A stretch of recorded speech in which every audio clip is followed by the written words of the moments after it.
Universal Arena here in Katowice, Poland. My name is Falcone, and this is the Brawl Stars Championship! 8 teams have fought their way through the January online qualifiers and find themselves here, where they are competing for a first place prize of $20,000. Also, any team that does well here will earn themselves points. These points could eventually lead to them competing in the Brawl Stars World Finals, where they could win this spectacular trophy and their share of over $1 million in prize money. But first, who will win this weekend? We'll find out over the next couple days, but to bring you your first match is our legendary casters, Trid and Woody. Thank you very much, Falcone, and I think your praise may be a little bit too high for myself, but certainly not for my co-caster. To the left of me, it's Mr. Woody joining me on the desk. Howdy y'all, and welcome to the very first monthly finals of the Brawl Stars Championship. We have got some amazing teams here today and some of the best brawling action in the entire world. And we may have changed up the format a little bit just for this monthly final, just a teeny bit. We're going to have 2 groups going in a single round-robin competition to qualify for tomorrow's semi-finals and finals. So it's only today that seems a little bit different. That's right, Trid. In Group A, our first round-robin will be Clash, Red Kalunga, and Code Magic. And of course, in Group B, it's SK Gaming, PSG Esports, and Omen Elite. Only the top 2 teams will progress to tomorrow's semi-finals. We're going to rank them based on number of matches won, then sets won, and then if it comes down to the tiebreaker, games won. So every single game matters. These teams are going to be fighting all out for victory. The first matchup that we have today is Clash versus Red Kalunga. Yeah, these teams are going to be obviously representing the Europe, Middle East and Asia, Middle East and Africa, sorry, a region from Team Clash, and Red Kalunga coming in from the Latin American South. Clash showing their moves in the pre-roll here. This team has had a lot of fun together. They've been competing for about 6 months as the same squad, so you know that they've got a lot of team synergy and are really going to be bringing their A-game here today. Red Kalunga, on the other hand, has been together not quite as long, just about 3 months, but they have really clicked, and we're expecting great things for them today, Trid. Absolutely, and also you've got to bear in mind, Woody, that there's been a bit of downtime since they qualified back towards the end of January as well, so their qualification may not necessarily be indicative of their strength right now. They could have gained strength, they could have lost it as well. Just something to bear in mind over the course of this final. That's true, and there's also the occasional balance change that can kind of shake up the meta a little bit. So these 2 teams are going to have to finally find, after waiting for weeks, which one of them is better and which one of them is going to be advancing to the semifinals tomorrow. Now, I've got a little bit of insider information to share with you here, Trid. We spoke with the teams before this match began, and we learned that Red Kalunga, all 3 of the members of this team, find Clash to be the most difficult team that they would expect to go up against. Clash is their nemesis, so this is really going to test their skills in the very first battle.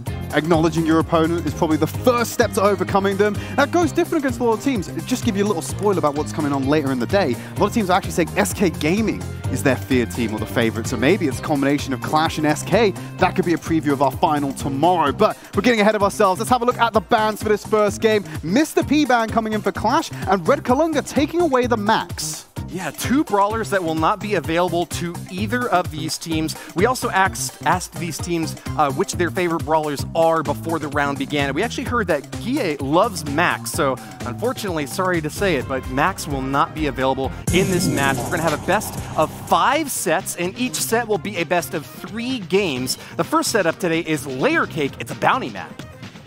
First map, obviously, if you're unfamiliar with Brawl Stars, you're tuning in for the first time, it's all about the stars above your head. You get a kill, you gain another value, or increase your bounty, so to speak. If the other team eliminates you, they get points based on the amount of stars you have. And to spice things off, to kick off and catalyst this event, you got 1 star in the middle to fight for to give you that early lead. So just to keep it simple, remember the stars are counted in the top left and top right corner. Whichever team has more stars at the end is the winner. And already, you can see the ticks trading out, so Chaos and Percival both taking control of those particular brawlers. You've got the Pipers present as well, and they're just going to be waiting, playing the time. No one's going to risk going for that first star, because if you get that star, that's only worth 1 point. But if you lose your life, you're giving over 2, so it's not exactly the most advantageous of trades to take.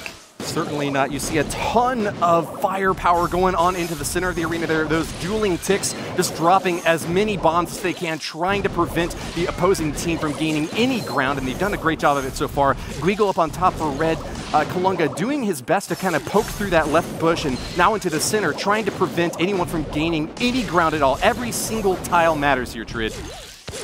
Playing it nice and slow. I'm certain once the first star's taken, the tempo of the rest of this game will be defined, because then we have a team with a lead to hold, a lead to control, and motivation for their opponent. Here comes on the offensive.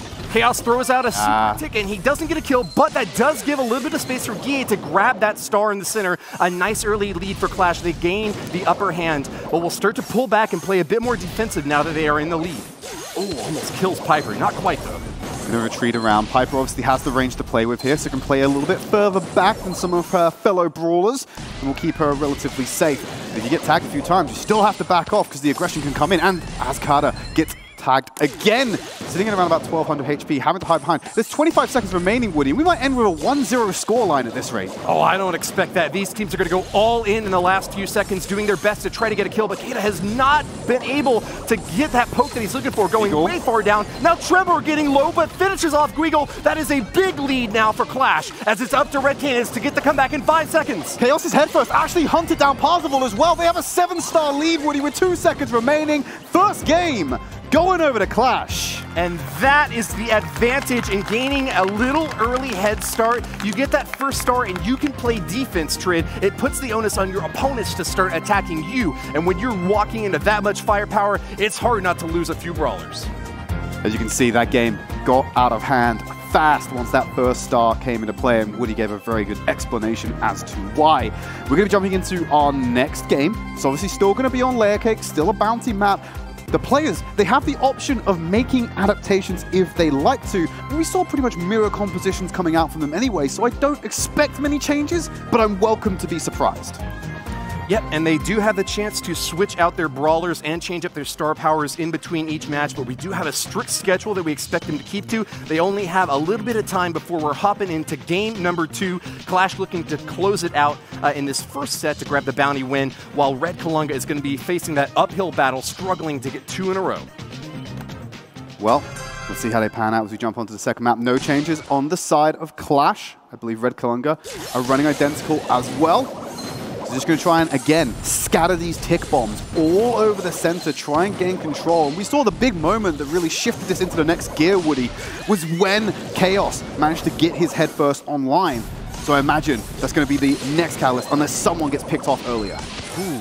It's going to be the same lineups for both teams, but it looks like Piper and Jean are going to be swapping players. Guigo and Keita are going to swap out here. Jean's still going to be applying pressure over there on the left side, but no kills yet. We do get the first star, however, for Red Kalunga. That bodes well for them going into the late game. It's a good change of pace, as Keita actually picks up Trebor on the left as well, so they've blown this round wide open. You gotta remember, the margin was only 7 stars in the previous game, so if that's the same this case, Woody, they're already halfway to victory. Guigo getting real low, gonna have to back off a bit here. There's an advantage for Piper to be sitting in those bushes if she's running her ambush star power. That is a lot of extra damage if she manages to get that shot from inside the bush.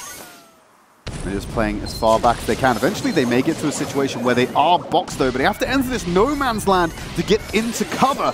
Oh, and Greekall gonna find Guille on the back line, makes him 5 stars right now, extending that lead for Red Kalunga even farther. This is gonna be super tough for Clash to come back at this point. Already 5 stars down. They would need a couple of kills, and they don't seem to be getting much headway at all. Finally, Trebor gets his super, pulls out the mortar, but not gonna keep it for long. The pull from Keita is going to grab it back, and that's going to equalize the playing field. 20 seconds left, and Red Kalunga just have to play defense a little bit longer.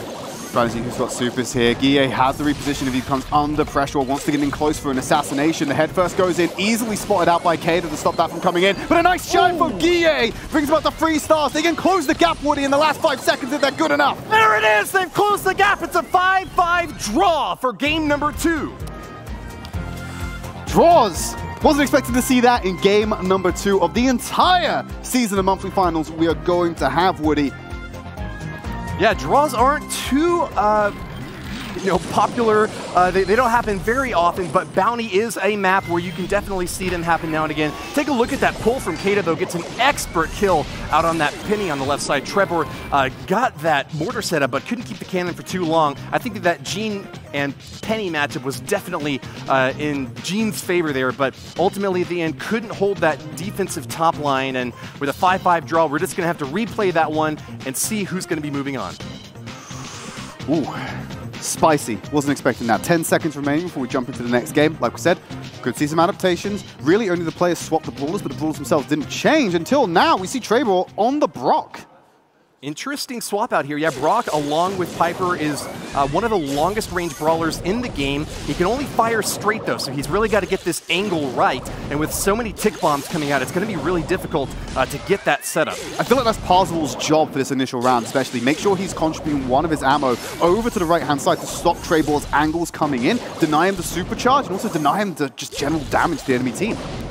Parsifal doing a great job setting up those bombs right there in the center of the map. Same thing for Chaos. That's going to deny the ability for the opposing team to kind of sneak up into that bush and try to grab that star really quickly. Here we go, though. We're going to finally get some push over there on the left side from Kata. He's trying to get some more coverage of that center bush, but doesn't get it long enough. Well, actually, hold on. I guess that Piper grabbed the star, and now Red Kalunga's going to be in the lead. I take it back. Yeah, a little bit of misdirection coming in from Red Kalunga. Look at Kata, and then the other hand's in your back pocket, taking the star from the center of the map.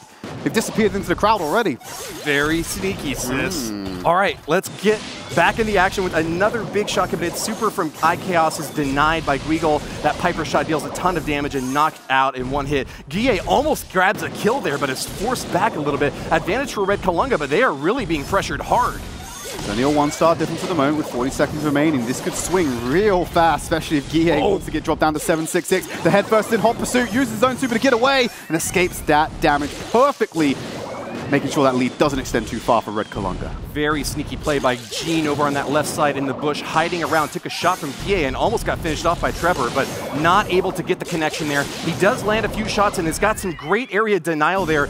Brock using the pull! He's got Trevor right in front of him, and it's possible to pick up the kill. What a clutch play there coming in from Red K, giving us a 3-star lead, and the pressure's really on for Clash with 5 seconds remaining. Awesome job there, but they're not out of the thick of it just yet. Just one more hit could take down either Guigle or Kata. We've got 1 second left, and there it goes. It's the kill, but it's not going to be enough. Red Kalunga will hold on to the lead. A 3-2 score in this game number 2. We are going to have a tied-up set. Tied up 1 apiece on the sets.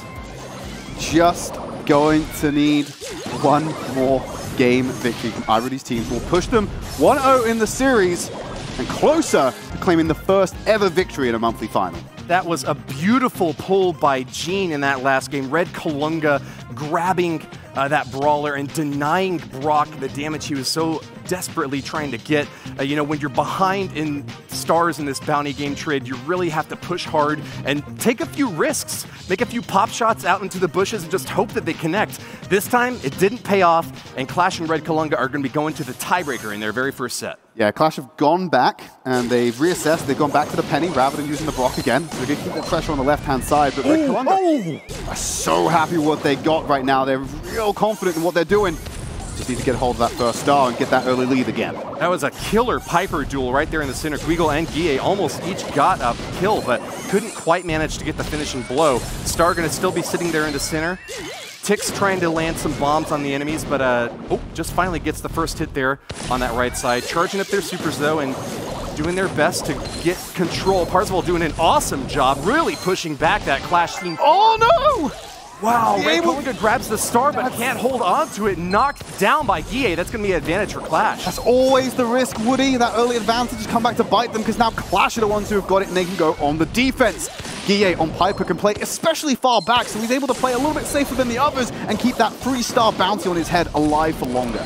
Kata misses a pull there, but Chaos has been able to charge up his super. The cannon has been deployed now, and it's going to start raining down fire on the attackers.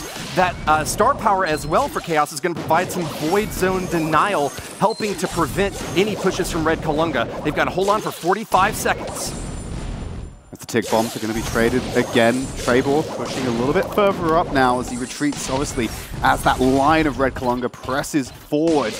Head first going in, Parsifal didn't have the cover, 208 HP, and on the back end of it, the regular attack will find him. The tick bomb's coming in true. 25 seconds remaining. 4-star lead for Clash. The super set up in a bomb to knock it down. It's a beautiful strike for Trevor, giving Clash the crucial edge that they need and denying Parzival another opportunity, and again! Chaos gonna find it, head first, goes in, finds the double! Clash punishing Red Kalunga for their arrogance, their insistence, their conviction to keep going. And they have a 12-star to 1 lead. They'll walk away with the first map. Bounty going the way of Clash. Wow, Kalunga picking up that first star, but Clash had the last laugh. A 2-1 victory in this bounty match to start things off. There you can see Guille just picking up that first kill, punishing Red Kalunga for going for the early star. And again, Kada just getting hit from both angles there. Penny coming in for the support, even though you could see that a shot from Guille was going to land regardless. It's always good to have that support from your teammate to guarantee it. Relatively consistent brawler picks in this first set. Always Penny, Piper, and Tick for that Clash team, and it worked out well for them picking up the wins with both of those lineups. Just a little bit of brawler swaps there. Yeah. And then on the other side, Red Kalunga swapping Jean and Piper between their two teammates, but still just running Tick every single time with Jean and Piper to boost them up. Here's some stats for that last map. 168,818 damage dealt, Trid. That's a lot of damage, let's put it like that. But, you know, you got to kills in. One point to point out really is they did make that one brawler swap where they ended up putting, I can't remember which player it was, onto the Brock, and it was punished heavily by Red Kalunga. As soon as they went back to that composition, it was working out for them. That's when the W started coming in. No need to change it up anymore. Moving on to our next match, Gem Grab, we're going to double swoosh for the second set of this match. I really just have to point out from that last set in Bounty that there were 12 kills and 3 deaths on the side of Clash. So even though it was a 2-1, looking close in the very last game of that set, it actually turned out to be quite a stomping in the end there. Clash proving that they have the skills to go the distance here in game number 4 of that set, grabbing a 4-1 kill-death ratio. Already jumping into the action, so no one's gained center control yet, but it does look like Red Kalunga were playing much farther up until now, at which point they're able to go ahead and take center control. Chaos, being the gem carrier for Clash, will retreat with a nice free gem lead. So with this second set, we're watching Gem Grab now. It's no longer just about the kills, it's about holding on to gems. Your team needs to hold on to 10 gems for 15 seconds, or if both teams have 10 gems or more, whichever team has more gems needs to hold on to them. Guille on the left-hand side on the Tara, dealing quite handedly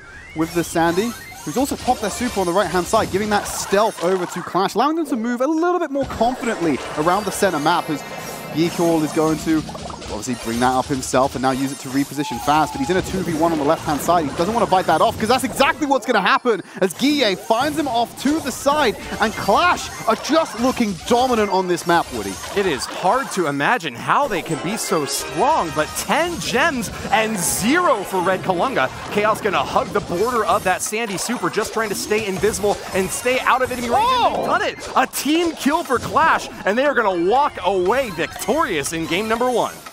That was pretty textbook, Woody. By the numbers, as you'd expect, and no real hiccups coming in for Clash there. That was just a bit of a wash. That was an absolute domination. Well played to them. Expecting great things from this Clash team as they've picked up the first set, and now game number 1 of set 2. And you can see here in the replay, Chaos, he pulls in. Oh, sorry, I don't know, he pulled in, sorry. He definitely pulled in another member of the Red Kalunga team. It just made it such an easy kill. As soon as you pull people into your fighting ground, into your territory, you and your friends, you can goon squad them. Just get away with whatever you want. Jean is a really clever pick on this map, especially if you can get a grab on the enemy gem carrier. You can completely reset the entire map if you get that clutch grab and are able to grab all those gems. That's the name of the game, Trid. Gem grab. Gem Gene grab. Gem grab, yeah, indeed. Getting ready to just jump into the next game, so we're obviously still going to be on Gem Grab, going back onto double swoosh, and saw some variations. I'm not quite sure about Red Kalunga's choice to use the pan. Now, obviously, you have the super that will generate the healing for you. It's very useful, positioned correctly.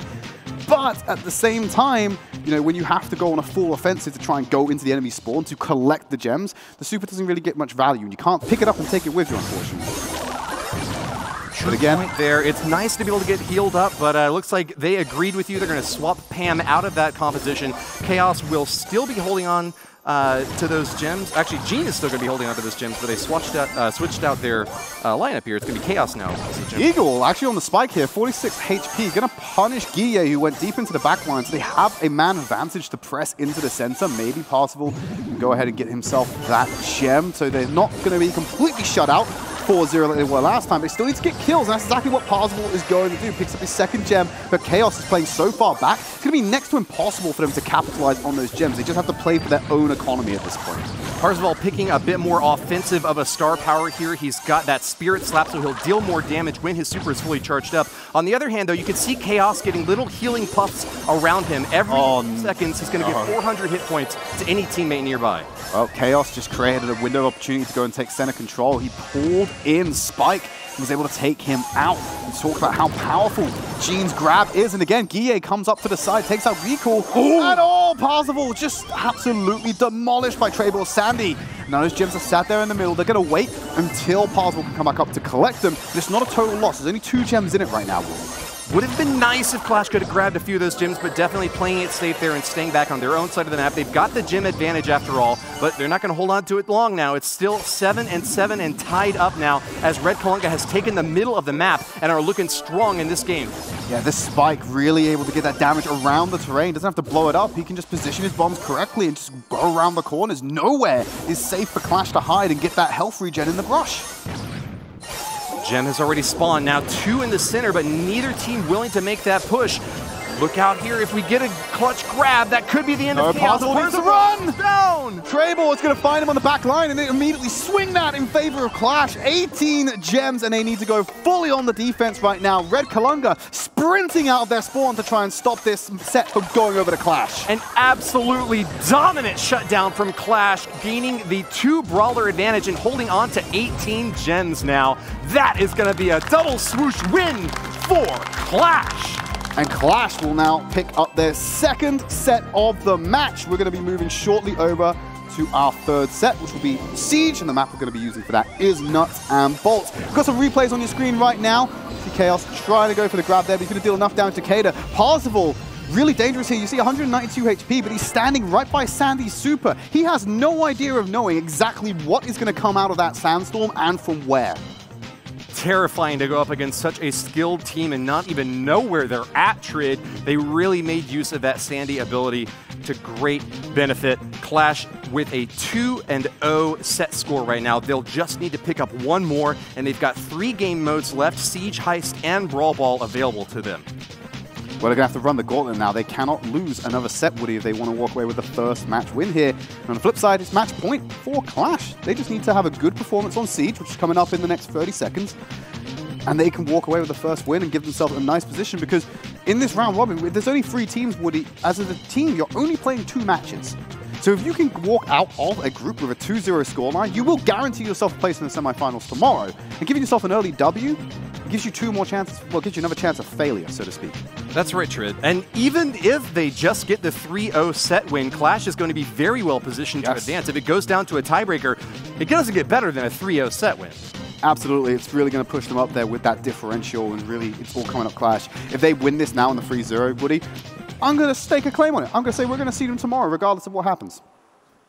We will. Could be. You know, they did get a 2-1 victory in Bounty, so another team would have to get an absolute smashing 6-0 sweep in order to overcome Clash at that point. Well, that's on the assumption that they end up with a draw, and hopefully we won't see that in Siege. Very rare, I imagine, as Parzival on 56 HP will go down. Early bolts going over to Clash, as well as the mid-control. Wow. That first Siege bot, it's not a matter of when it's going to come or who's going to get it. It's about how powerful it's going to be. Only getting a level 2 Siege, not the worst thing for Red Kalunga, but they cannot go down here in the offense. It bears repeating how dominant that performance was from Clash. An absolute team kill, and now just dropping bombs all over the place. The soup from Guille coming in twice now, and this Ike is getting pulverized down to the single digits. They're going to go for it. They're going to go for it. That's it. 1 Siege Machine, and Clash has wiped their opponents off the board. Not just that, Woody, a level 2 Siege Machine. Siege Machine? I'm losing my words. I'm absolutely stunned by that. That shouldn't be happening that early into the game. Complete dominance from Clash has just carried forward from their previous set. You have a look at the replay now. This barrage coming in from Barley, from Spike as well, just nailing all this damage that could just be targeted in one location. You got to remember with Barley Super as well, you're not just hitting the robot, you're not just hitting the Ike, you're hitting every person who's trying to defend that safe. It's so much value to bring onto the Siege. Incredibly difficult to get that dominant of mid lane control, and with the Siege machine to help provide a little bit of coverage in front of you, it's great tanking power and a ton of damage dished out from this team of 3. Let's see if they can do it again, Trid. Barley, Gene, and Sandy, I believe, on the side of Clash, and we're going to come out with the Gene. I believe that's Daryl as well. With the Barley, trade out damage. Beagle's going forward, dies immediately after picking up the bolt, so he's going to give that early pressure over the Clash, who picked up 2 bolts in their possession. We're going to see a minimum another level 2 bolt, another level 2 Siege robot going in for the assault. That's exactly what it's going to come out. They've actually managed to get it a level 3. Now, I wonder if they can do the exact same thing they did last round. They've got supers on the board in terms of Chaos's grab. He can pull Geagle out of position like that, guarantee the early kill, but Geagle turns it around before going down. They've mitigated this disaster. Thank goodness for Red Kalunga. They still have a level 3 Siege bot coming in, but they're going to be able to block it with this Daryl rolling straight into him and soaking a ton of that damage. It might be a punch or 2 on that Ike, but Red Kalunga has been able to stay alive. Much better. Only 13% this time, as opposed to 100% last time, Woody. So that's a substantial improvement, I would say. But when are they going to get a bolt? They still haven't gotten any. They're trying to poke out on that right side. Beagle finally grabs one of them, but it's still a major advantage for Clash. They're guaranteed to get a second Siege now. Yeah, Clash is sitting on 4 bolts before Geagle even was able to pick up the first one for the side of Red Kalunga, so we're guaranteeing a Siege bot on the assault. They've managed to pump it up to a level 6 Siege bot, Woody. This is not looking good for Red Kalunga. Red Kalunga are at the ropes. This is their last chance to win this match. They've gone down on an 0-2 set score so far and lost the first game of Siege. Can they keep their Ike alive? It's up to them now. Parzival on defense. The last line trying to keep Guille out. Guille, he's sitting on his super right now. He can throw the barrage, but he's going to hold on to it. Siegebot able to get 48% damage on those. Geagle is in the hunt for Guille. Now he's a little bit isolated. Trebor and Guille can collapse, and he's completely out of mid, so he's not able to even get the bolts as well. Just giving more and more control over to Clash. He's going to throw out a panic super, picks up Geagle in that final strike. 2-bolt lead at the moment for Clash, and a couple of seconds remaining. That's it, Trid. There's no way for Red Kalunga to catch up. Clash have done it. The third and final Siege. All 3 tic-tac-toe for Team Clash. They are going to be moving on with a grand victory in this game number 2 for an awesome set score of 3-0 in our first match. And we might see it. We're just going to play it out. This is almost a victory lap, Woody, just to break down the Ike. 2% remaining, and it's on the 0. Dominant performance from Clash, and they will walk away with the first match win of our monthly finals. The Iron Giant dominating that Ike and giving Clash the edge that they had hoped for. Congratulations to our team from Spain. They will be moving on to their next round in this round robin with a 1-0 match score. You can see they're very happy about that, but it's all a part of the business. This is just the beginning, Woody. They still have a long campaign here at these monthly finals. You see handshakes. Well, not handshakes. We're being safe right now, Woody. We're going for the classic fist bumps instead. We've got a replay on your screen right now. This is Geagle managing to pick up that kill onto iChaos on the back line, so he wasn't able to get those 3 members assaulting the Ike. But we're going to find out more about this match and what's coming next by going over to our host, Falcone. Thank you, Trid. Well, Spanish team Clash just took down Red Kalunga with that 3-0 set victory, meaning that they are the first team to get a win in the monthly finals and this year in Brawl Stars Esports.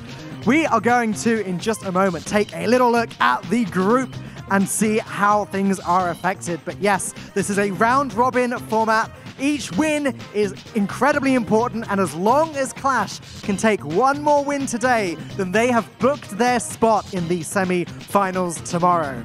Right then, let's take a look at the groups and see how they look now, with the next matchup coming up being SK Gaming up against Omen Elite. So here we go. Let's take a look and see what the latest update is. Again, a little reminder, Clash just took down Red Kalunga with a 3-0 victory, and now it looks like the next teams are getting ready. SK Gaming on my right, and Omen Elite coming in on the left. We do have a little video which shows a little bit of their personalities, which I believe we're going to be watching any second now. But it's looking like this is going to be a very good match. SK Gaming rocking the new white jerseys. They are previously free agents, now SK Gaming. On the left, though, Omen Elite is going to give them a run for their money. Casters, Ark, Trid, are you ready for this next match? I think we're certainly ready. I mean, I've been working hard already with Woody, but Ark's been over here just enjoying the confectionery that's on display in the stadium. What? It smells really good from over there. I couldn't resist. What? I mean, give me some of that. Yeah, have some of that popcorn. It's really, really good. We're going to jump into our next match. You guys can see, obviously, they've been introduced already by Falcone. We've got SK Gaming going up against Omen Elite. And obviously, Omen Elite, just to make you aware, had some last-minute substitutions on the way here to the monthly finals, didn't they, Ark? Yeah, sadly so. Super Say could not be here, unfortunately, but thoughts with him. I'm sure he's watching at home, so shout out to him. He played a massive role in getting the team to where they are today. But stepping in today is Magellan, joining Corey and Zulan. So it's going to be a great show nonetheless. On the other side of the coin, you've got SK Gaming, Whitey, Skyrex, a Shill, and Twisty Twix. And here are the bands coming in. Well, it's not surprising. Mr. P still being banned as he was done in the first match. And Gene actually going to be taken out. And I know you were watching, Ark. In that first match, Gene provided quite the impact on that series. Yeah, massively so. Gene is by far one of the most favourite brawlers picked in the pro scene. So Magic Puffs, great star power, good for healing your teammates, and Spirit Slap as well puts a lot of pressure on the opponent. So forcing them back and getting that mid-control for your team. So also pivotal in this series. So we're going to remind you of the map set real quick. It's going over to Layer Cake, so Bounty, Gem Grab, Seed, and just to remind you, Heist and Brawl Ball do exist. It's just we didn't go very far with the last series to kind of prove that to you, but don't worry. Hopefully, we'll see a little bit more even competition and get, potentially, and I'm hoping here, we get our first 5-match series, or 5-set match would be more specific. Absolutely, absolutely. It'd be great to see some of those game modes make an appearance here today. But nonetheless, Layer Cake is actually one of my favorite bounty maps. It features a lot of really diverse brawlers, and here we go, going straight in then. Okay, so we're seeing fairly similar compositions to what we saw in the first round from SK Gaming. They've also gone here for the Tick. They got Piper, and they're going to have Penny as well. But on the other side, this is the Brock coming in for Omen. Now, we saw Clash try this in the previous series. It didn't really work out for them. Yeah, Brock's a bit of an odd one, really, and it depends what you're going for. You're going to go for sort of like more of an aggressive stance with Rocket number 4, or do you want to kind of get rid of some of that area denial with Incendiary? It depends on the... Oh, great snipe there from Twist on the left-hand side. Gets the takedown on Magellan. Looks easy. Everyone's fighting over this middle star arc, but no one's thinking about the potential of being killed off. Twisted Twig then going to pick up the star on top of that, giving a nice 3-point lead over to SK nice and early. That's the thing about the star. You can use it to your advantage and make it so that it's a bit more like a trap almost, and that's what SK did. With a 3-star lead right now, good pressure from Wiley on that mid, just keeping Zulan forced back and not able to really snipe much against Twisty. Yeah, it's all about controlling the angles, the zone denial coming out from the team. Absolutely. Stop Magellan getting the sight lines he wants. Just allowing Twisted Twig to use his range to trade with Zulan. There's the aggression coming out from Omen. They're very good to take that space and force SK Gaming back to give themselves a little bit more head first. Running straight into the brush. They saw that coming a mile away. Oh, but down goes Wiley there and forced back into the spawner. SK, this would be a great chance for Omen to get 1 star more and draw it up. They're not able to get Skyrex. He's hanging Zulan! Twisty! Zulan going to be finding out Twisted Twig there, ties it up. In fact, no, he had the 3-star bounty on his head. That's even more impressive for Omen. They now have the lead, and we have a complete switch over to the pressure being all applied by Omen. It can turn as quickly as that in bounty, and now Omen are in a great position as long as they don't go too far back into their spawn too early. This could be a victory for them with only 15 seconds left on the clock. All the time in the world to still make a difference. They're going to have to go all or nothing on this one. Skyrex early damage and a beautiful snipe from Twisted Corey goes down and another one from Twisty. Back to back from Twisted Twig. SK making that ending look so easy. What a fantastic turnaround for them. That's kind of a spicy 2-tap from Twisted Twig to bring his team the victory there. First game going over to SK. I said it's a best of 3 of a best of 5 effectively right now. They're at set point. It'd be a nice early start. We saw how dominant Clash could be when they got that early lead. Is it going to be more of the same for SK? They have been touted as one of the teams to watch out for. A lot of teams at this monthly final paying them respect. Obviously name them as free agents, but they were recently picked up by SK Gaming. Yeah, absolutely. Free agents no longer. It was unfortunate for Omen. They had a great amount of control, and again, it's just that period of time where you've got to get back to your spawn to defend, and if you do that a bit too prematurely, it can really come back to bite you. But SK Gaming, a bit slow to the mark, but now getting their footing, and that's going to give them a bit of momentum now moving forwards. Maybe they were just trying to mentally boom Omen by giving them a little bit of a lead and then just yanking it from them. Maybe. Or they win that mental game as well. Just a tease. Early trades, as expected, and the tick bombs are flying right now. And this time, Skyrix has opted to go onto the Brock himself as well. Yeah, just about to point that out as well. Yeah, it's changed from Penny over to Brock, and I think that's a relatively good... Oh, down goes... Twisted went down, yeah. Corey, who was able to nail him with the tick bombs right then. So early lead in favor. But in the meantime, SK did manage to pick up that first star as well. So it's only a 1-star difference right now, despite the only kill going to Omen. Yeah, absolutely. And worth pointing out that both Brocks running Incendiary. That's really, really good star power here. Blocks down those lanes, forces Brawlers into the center of the map. Oh, and down goes Zulan as well. Miguel again manages to trade back onto Twisty Twix, and he still maintain that lead. Wow, what a back and forth. But it is Omen currently in the lead by 2 stars. They've got a little bit of an advantage here. Twisty Low has to come back here, and Sky's getting pressure on that right-hand side by Corey. Absolutely getting pummeled right now, and there's no aggression coming out from Omen. They don't have to be. They have to lead. It's all on SK to enter into their zone of control. You talked about Incendiary blocking off routes. You've got the tick bombs blocking off routes, and if you head down the middle, Zulan's going to pop you with the sniper. Exactly that. Twisty's low here, could be in trouble here. Blocked in between the Incendiary shots from Miguel, and does escape. Did have super as well. That's another thing with Piper that you want to hold on to, your super. Oh! Zulan finding Skyrix right there. They've blown up all this cover as well now, so they're really trying to expose Omen and make it easier for SK to come back into this game. Twisted Trick popped off another snipe. 9 stars in his favor right now. He's sitting on a 4-star bounty right now. All the risk, all the reward for SK if they can go in and get that kill. Absolutely. At the same time, Omen is starting to feel a bit more confident about this, and they can learn from their past mistakes here. But no, down goes Magellan. That's going to draw. That's going to take to the 3-star difference here. Have to kill Corey right now. And the sniper Twisted Twig again. He keeps coming in clutch in these last moments. There's potential for a draw here. Neither of these teams want that, but it's certainly better than walking away with a loss on the map. Great recovery by SK. Wow. All right, let's take a breather after that game. That was so intense. That's a draw. Again, a second draw today. Off the back of Twisty Twig, finding those kills right at the end, equalizing out the bounty score. You can see here, I think this is the first kill of the game. Look at that trade. Twisty Twig just takes out Zulan. There's damage coming from Sky. Again, Zulan, the Piper's finding these shots. If he didn't have super right there, he was a dead man and giving over another to Twisty Twig. Yeah, all of these players are so accurate when it comes to their sniping, and Piper being such an impactful brawler, especially on Layer Cake. And, you know, you got to give credit to SK, though, however. Being down for the majority of these rounds, they are fighting back at the very end, right when it matters most. Do seem to wait until the last possible moment as well, Arg. Maybe they could, you know, try a little bit earlier, see what happens. Maybe not leave them down. Maybe they just work well under pressure and they want to apply that extra level to them. Absolutely, taking it to that next level here as both teams here fighting over that middle star. Twisty gets a little snipe there, a little dig there from Zulan. Has to get back there. And I'm just going to walk forward again. Twisty Twig using the cover correctly, dodging out shots from his opposite man. Zulan on the Piper as well, but in that form of retreat, he grabs the first star and YDE picks up the kill.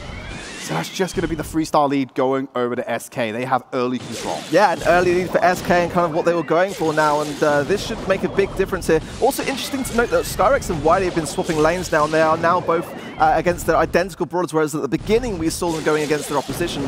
So that's an interesting thing to note as well. They're changing things as they go. A super from Skyrix doesn't connect, but will open the map a great deal for SK.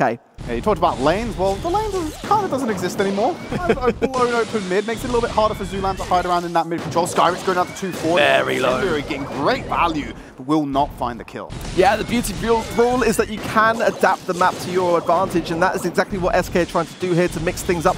Oh, Magellan there, they have to force back. Zulan looking for Twisty, doesn't quite connect though.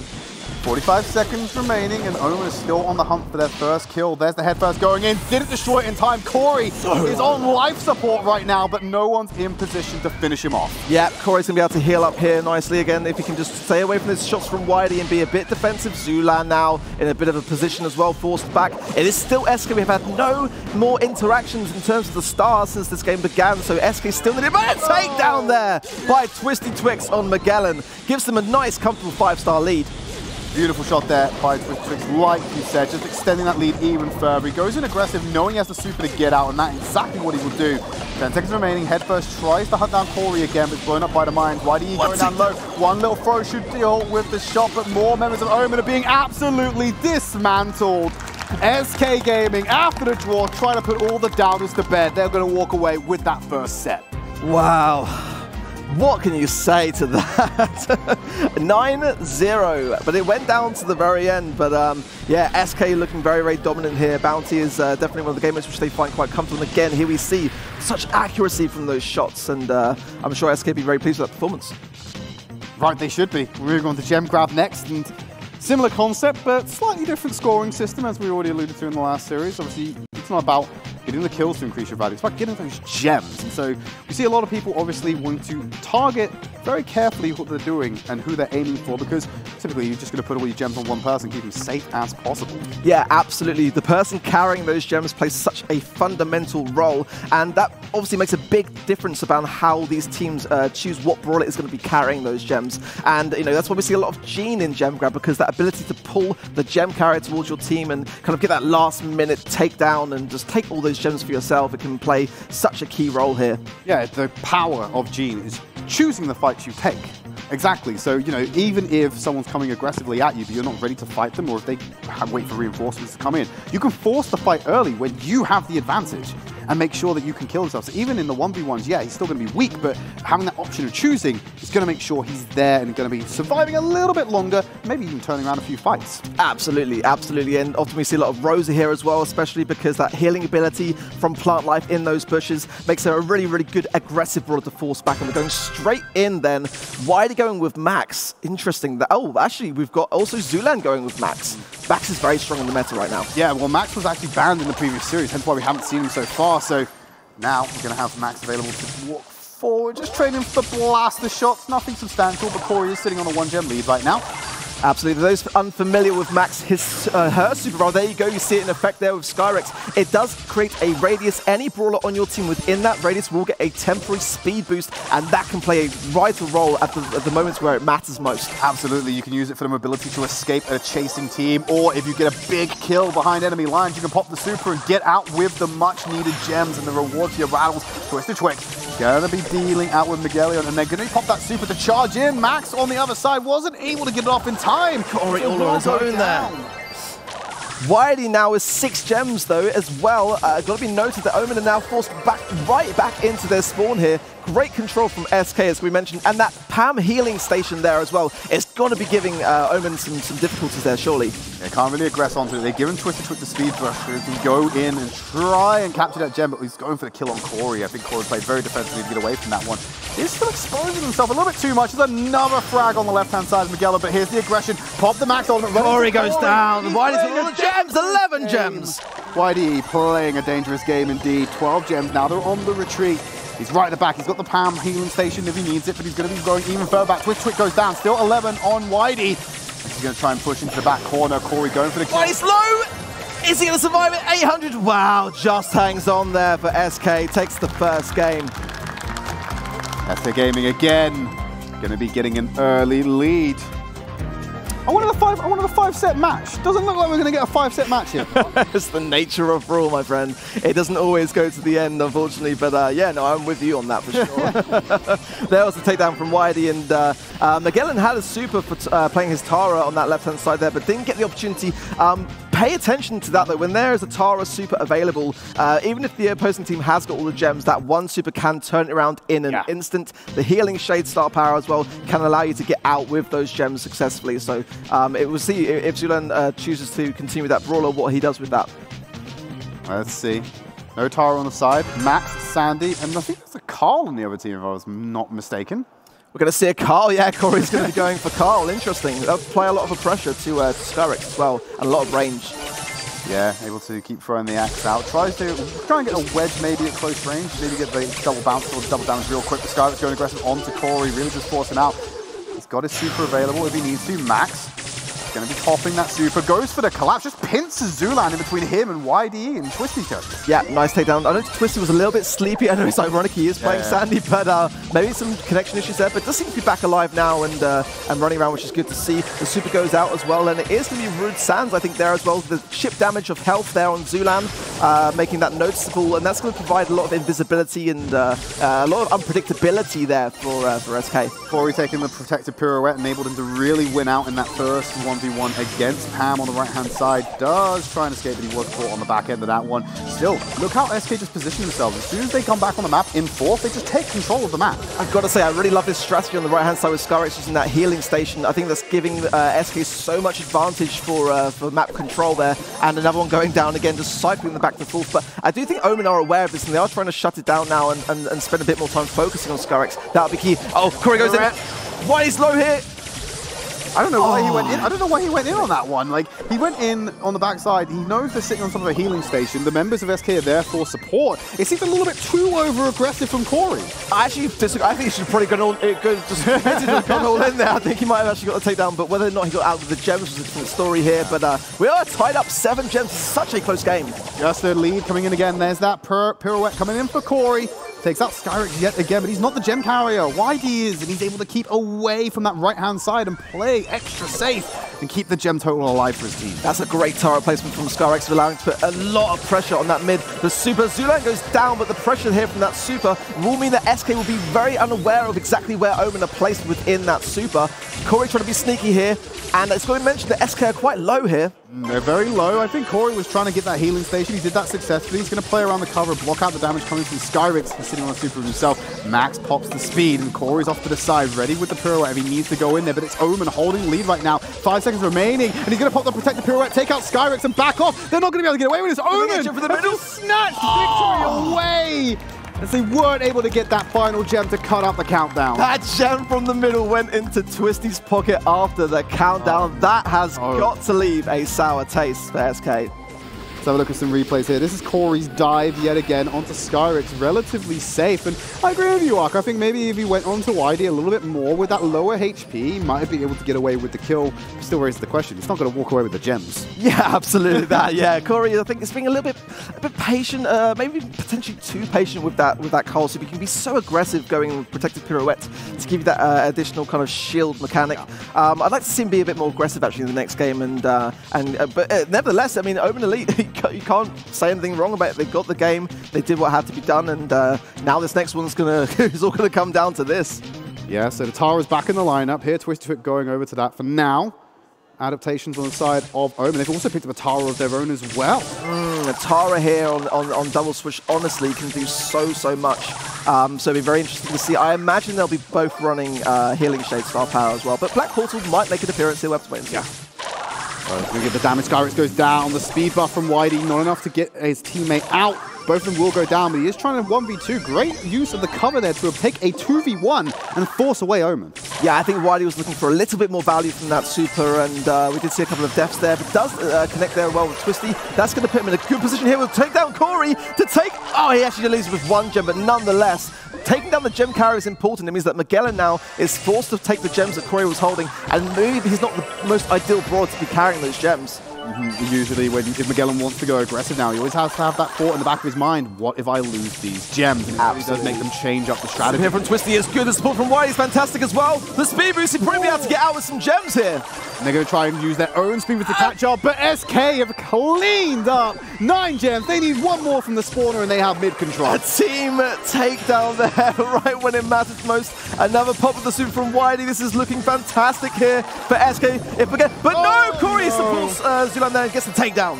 This should be an easy kill for SK, though. They should be able to get the gems and start the timer again as they force back. But now Twisty Twig on the Tara, having no gems, able to play a little bit more aggressively to protect his 2 gem carriers. Yep, Skyrex was low, pretty healed up now, though, and the super pop from YD just to ensure that SK can escape away. They're just going to be going in quite aggressive here to get this game over and done with. SK take it. Second set going over to SK Gaming. They're at match point right now as we move on to our third map of Siege. And nuts and bolts. And if we look at the mid control that SK are able to exert during gem grab, a similar performance over on Siege will net them another win. I am certain of it. Yeah, and Siege is very, very similar to Gem Grab in terms of that kind of map control style of the game mode. So definitely something which these teams will be kind of accustomed to now and warmed up to after having just played Gem Grab. SK have got to be feeling very, very competent going into Siege, regardless as to whether it's even one of their more favorited game modes here. And Omen they need the reverse sweep now if they're going to be able to stay in this round. It's a tall order for a lot of teams, and I think if you get a reverse sweep in early, it really does set the idea that you are a team to not be trifled with, as you will definitely be able to pull it out in the bottom of the ninth. Another look at some stats from SK Gaming, 225,000 damage, and a 26-11 kill-death ratio. Wow. Very dominant. Well, like you said earlier, so there's a lot of damage. And also a lot of kills. I think that explains the mid-control. Like, how are you supposed to control anything if you're just not on the field? Yeah, absolutely, absolutely. And, you know, the majority of the time, I mean, it's got to be said that kills don't always lead to victories. I mean, absolutely. You see a lot of deaths, actually, in the competitive scene. But it's definitely something to note as well, like how often you're in the map, you know, presence. It's the kills on the right people that make the difference. There you see. You could have said it better than that. Nuts and Bolts is up next. I'm curious to see the comps. Obviously, we know the bands already. But this is definitely going to come down to which team is able to kind of apply the most amount of pressure and get those bolts in their pocket. Yeah, so just to remind you, the bands, no Mr. P, no Gene, no, this entire series. If you see either of those, someone's gone wrong. Someone's gone naughty. And our referees will certainly be having words with them. Going in there now, so Twisty playing Daryl, Whitey playing Frank. Sandy. Frank is very strong, and that Sponge Star power is obviously being played as Frank is over 10,000 HP. Nice barrel roll coming in from Daryl's. Twisted Trick will help Skyrix take control. Max using that speed to get away and get that one bolt to safety to try and force out a tie, but mid-control in favor of SK. Actually, Omen have got their second bolt. They're able to tie it up again. Tie, yeah. No Siege coming in, so they're just going to have to try and build up their economy for their next attempt. This might not have been a good thing for Omen now because Skyrix has that healing station down, and in the event of a tie means they can establish more control, and there's a takedown as well. All of the Omen are low. This is going to be a pretty strong bot if SK can keep this up for the next 30 seconds. Oh yeah, you don't get the first bot, but you know, it's just like a bank account arc. If you save up, maybe a little bit of interest. A cancellation there from Twisty, and the rollout as well. My goodness me, what a play from Twisty. And it's just given guaranteed victory. Look at this. Look how many bolts they have in their inventory. In 10 seconds, that Siege bot is going to run down and absolutely Goomba stomp that Ike. It's going to be a big baby, isn't it? It's going to be, it's going to be 17! Wow. This is a great start for SK. Look at the speed as it goes down towards the Omen spawn here. Corey gets taken down very quickly there, and now this bot is going to wreck some havoc here. I am in awe at the size of this lad. What an absolute unit. And it just tries and dismantles the base. Didn't get the completion, but 28% HP after one Siege bot is dire for Omen. But got to give them credit. I mean, I thought that was going to be a one push there, and now Omen have got a second chance. They've got 4 bolts in the bank. If they can just get a couple more here, then they might be able to do something. SK are going to equalize and take control. They've got 2 bolts they can take and add to their inventory with mid-control as well. This is not looking good for Omen. It's not looking good at all for Omen. I think this is going to be a second bot again for SK, and Twist is rolling in. He actually missed the lake there. He was trying to roll completely past it and finish it early. It didn't quite work, but nonetheless, a level 9 running down the line. I think it's safe to say that SK have got this one in the bag. Members of SK on the board, they might be able to get away with the defense here, actually. Even if they get a defense. Yeah, I know. As I was going to say, they're not going to be able to get any return. It's going to be some personal points, but... and they do it. They got 5 seconds, 1% remaining. Skyrix gets that last chip of damage required. First game going over to SK. Just more of the same. Yeah, you know, Omen, they came into this competition obviously in a bit of a difficult position of having lost one of their main teammates, so it was difficult going into today, but they are still playing very well. I think just at the moment, SK are just doing just that little bit more of just being aware that that was a great roll by Twisty, and again, that cancellation there on Corey. It's very, very difficult to play against players that are just so vigilant to those early warning signs. Yeah, you show any cues of what you're going to do, you telegraph that at all, there's going to be a reaction that can be taken, and these are the guys who are going to take it. Oh yeah, they're not going to hesitate. You know, all of these teams, all of these players have been doing so much prep, and you know, over the years they've just got so much awareness to the game, and they're very quick to react. So. Oh, Scarrett's going with Rosa this time. Okay, Rosa, there's a few brushes to hide around, but really a lot of terrain to play around as well. That close range damage that you need with Scarrett on the Rosa is going to be coming in big. Corey picks up that first bolt, going to get away with it as well. Swift Trick just takes the consolation prize of a bolt for himself. Yeah, a big team change up here as well. Corey going with Sandy, Magellan going with Barley. I think this actually could be directly a change responsible from the previous game here. Twisty rolling in here. But Daryl's very strong for right now. Yeah, but Zulan's isolated though. He's able to weave around the train, but only for so long. Bolt count equalizing right now. In fact, it's going to go over to Omen, who have that center control. Yeah, this is a great chance for Omen here. It's like the kind of opposite of the previous game. But Twisty rolling, it's going to take down Corey. Now Miguel's got a bit of support from Zulan. We might be able to see some more bolts being banked here in the next 30 seconds. Yeah, trying to grab more into the inventory. Obviously, the first siege bot was actually a draw, which is why we're having this extended play. Omen still have the lead, a 3-bolt one to be precise. 5 bolts in favor of SK, but they do have the mid control, so they can start earning more. They keep an eye on Corey, who's currently in that invisible super. Yeah, and another thing I've just noticed as well that I think is worthy to say is that Scarrett is actually running Thorny Gloves. That could come into play. Yeah, it's very close here as well. Like, the bolts are going to be banked. It's going to be potentially another draw. No, surely not. Surely not. Tie. It's all going to come down to this next siege then. And whatever happens with this siege, it's going to be big. And this could be a chance for Omen if they can just get some mid control. What if it's just another draw and no one gets anything? You might have to see. Like, honestly, you might consider just taking Miguel and Co into the area and just yeeting his super at the save just to get some damage. just to give them the edge. Absolutely here. Oh, Zulan gets the takedown. Wiley in return. Wow, 18 now for SK. This is looking dangerous now for Omen. They were not able to kind of establish that control.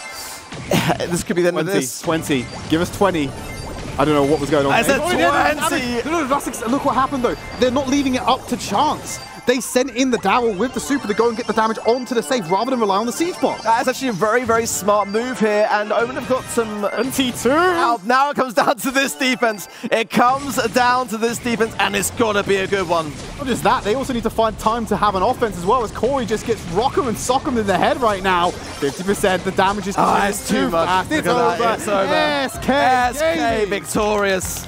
They will walk away with their first match win of the monthly finals. They will also put themselves top of the Group B leaderboard with 1 game played. Yeah, we will not be seeing, that's not the last that we'll be seeing of Omen Elite today. They will be playing later on today versus PSG Esports. We're able to mention, but what a great game. All the players today are just performing so well. Absolutely, it's been very dominant and quite one-sided from the 2 teams we've seen so far, but as we touted right at the beginning and right at the top of the show, me and Woody were talking about this, players were highlighting both SK and Clash as teams who were ones to watch. We're going to have a quick summary of that last series though as we pass over to our host, Falcone. A close last game, but not a close match as SK took that one down 3-0. And they join Clash as the winners of their respective group. We are very shortly going to have a look at the bracket and see how things are shaking out. But yeah, here, as you can see, like with Clash, if SK win 1 more match, they are going all the way through to the semi-finals tomorrow. PSG and Omen are going to have some work to do in order to catch up with that. But the next match that we have coming up is going to be Clash, once again up against Code Magic. Here is Clash, represented by Trevor, Guille, I Munez, and I Chaos. They are most afraid of SK out of all of the teams here today, but they are extremely confident and supposedly have extra confidence that they could give away to the other teams. That's how confident these guys are. Up against Code Magic, represented by Sun Bentley, Curse, and KC. Now, Sun Bentley was actually a quarter-finalist in the Brawl Stars finals last year. They, of all teams, are most afraid of Clash, and that is who they're playing against right now. This is an exciting game. Let's see how this one goes down. Woody, Ark, take it away. Thanks very much. Good to be back on the stage here with you, Ark. You were supposed to bring me some popcorn. What happened? You had one job, Woody. I thought you had some when you came up here. You already ate all of it? I'm going for my second one, yeah. Well, let's take a look at the rosters here and give the credit to the players on stage. Our Spanish team, Clash, is back at it again. They picked up a 1-0 victory in their very first match, and they're looking for their second now. Mighty, terrifying Trevor, Guille, Muniz, and Chaos are in action. It was a fantastic first performance, yeah, and they're going to be looking to continue that momentum here. Code Magic making an appearance here. Cursed, Casey, and Sun Bentley. Sun Bentley, as some of you may know, was a quarter-finalist in the World Finals last year. And Cursed is a Norwegian player. It's his first LAN event today, making a mark. It's good to see his face finally. He's been very secretive about his appearance. And Casey, very, very good ladder player. Jetton, unfortunately, couldn't make it here today, but our thoughts are with him whilst he's watching at home. And here are the Brawler Bans. Once again, we have Mr. P banned by Clash. And on the other side, Code Magic sending Gene to the bleachers. Yeah, the same bans as we saw previously as well. But all these teams are thinking in a very similar way here. Mr. P is very, very annoying to deal with, and Gene can make those pulls when you just don't want them to happen. It can just turn the game around. That's exactly right. Well, we know that Mr. P has been banned by Clash before, but this time Max is available, and we know that Guille loves to play Max. I think there's a good chance that we're going to see a speed demon on the map soon, Ark. Yeah, Max is a really tricky brawler to deal with. It can happen at any moment, and all of a sudden when you're very low on HP and you've got the entire team charging at you, it can be a really daunting thing. But here we go into our first game. Shock and awe. All right, let's take a look at the Brawlers for this first matchup. It's going to be Piper, Tick, and Penny for the Clash team on the bottom. They picked up a tie and 1 loss set in bounty. Yeah, early kill there, takedown, giving Clash 3 stars on the board before the game's barely even started. Casey low on the left-hand side there as well. Good early pressure from Clash for sure. Yeah, surprising early pickup there for Clash. They're definitely going to try to hang on to that. They're keeping control of this middle and not giving a single inch to their opponents. Code Magic doing their best to pick and prod here and there. Cursed is getting a few nice tick shots out on the right side, but hasn't been able to push that Penny back yet. Yeah, Code Magic just playing the slow game, as we saw in the previous rounds between Omen and SK. It can all come down to the final few seconds, and getting warmed up is really, really important. And it's got to be mentioned that Clash have already been playing today. They've got a bit more, their thumbs are warmer. So Code Magic just needs to kind of wean into this slowly and get those kills when it matters most. Their thumbs are warmed up, but how is that adrenaline going to affect their performance? Do they have the legs to make this distance run? Clash holding onto the lead and still just not even giving a single inch here. Finally, KC's going to stab up into the bushes here. Firing away, though, but taken down. Guille for the defense grabs the kill, and that's going to be a 5-0 lead now for Clash. Yep, Sun low, Guille low as well, but Clash have got to be very quite happy with that 5-star lead here. At the moment, the bounty is all on Guille, so I think the Code Magic need to kind of reassess their targets and put a bit more pressure onto Guille, I think. Guille is a YouTuber for Team Clash, and he says that his key to victory is teamwork, working hard to make sure that he's backing up Muniz and Chaos anytime one of them is... From somebody and a takedown on Guille just when it mattered. He had their back, but they didn't have his, and now it's a lead for Code Magic, 6-5, as Clash struggles to find the comeback. Can they get it? Code Magic are really weak, though. It's going to be mentioned. Guille slightly missed some Bentley there. That's oh my goodness! Silent Casey! What are we watching, Ark? An incredible prediction shot into the bushes. Had no clue where he was, but got the kill anyways. And Clash, from the jaws of defeat, clinched their victory. I am picking my jaw up off the floor. That was insane. Right down to the final second there. What an incredible display of vigilance from Guille on that right-hand side snipe. My word. Guille, the undeniable MVP of that game. All 3 kills to go on the side of Clash, and you saw the look of horror. Casey was devastated. Killed at the last second. Got to give credit to Sun Bentley, though, to bring that around with his teammates right towards the end of that game, because they were behind for probably about 75% of that game. So to turn things around the way they did, you got to give them props. But wow, what a what a final second play from Clash. And that is why, in the words of Commander Taiga, you never give up and you never surrender, Ark. You fight until the last bell dings. Exactly that. Here we go. There are no team changes as far as I can see here. But Case is going to be going for the same lane as iChaos, which we saw previously also. So the Ticks sort of staying quite far back here. Case is getting quite aggressive here in his positioning here. Might go against him if iChaos can hit some shots. We'll have to wait and see. Chaos is juking and dodging left and right. He can barely get pressure in here, but he hasn't taken very many shots. Meanwhile, Guille grabs the star and the first kill against Cursed. Low hit points and a sneaky stab there off the right side, but not rewarded this time. Cursed goes down. That's a 3-0 star lead for Clash. Yes, it's a deja vu potentially here. Sun just healing up, looking to get more established in that center position of the map. Both teams now are going to be looking to cycle their supers, but Iminus does have his super. Is he going to go? Oh, he does go down on that right-hand side. Uni's finished off, still a 3-2 lead for Clash now, but a chance to pressure now. Can Code Magic grab the center of this map and push the Clash team back into their spawn? Looks like not likely this time, but they have demolished quite a few of the barriers on the Clash side of the field. Going to be a bit more difficult to keep that coverage. Yeah, that's a big thing in Layer Cake is map destruction and how that can make a big impact in the results here. Looking at this, Minus on the right-hand side here does have super, as pretty much all of Clash have got super aside from iChaos now. So that's an advantage really for GA to be able to jump out of circumstances, and Sun barely so low in that middle part. Team Clash being pushed back into their spawn, but not a dominant push here. Code Magic gonna have to retreat a little bit as their Piper is getting low on hit points. Same thing on the Clash side of the field though, and we're getting into the final 15 seconds. This is gonna determine who wins it all. Yeah, Code Magic need to push, and they need to push now, but this is the thing with pushing is that you can go down.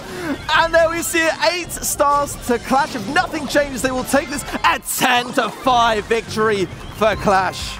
They take the first set. Played. Clash taking that bounty set once again. Barely able to grab that first game, but then coming back for a stomping performance in game number 2 for a 2-0 set score.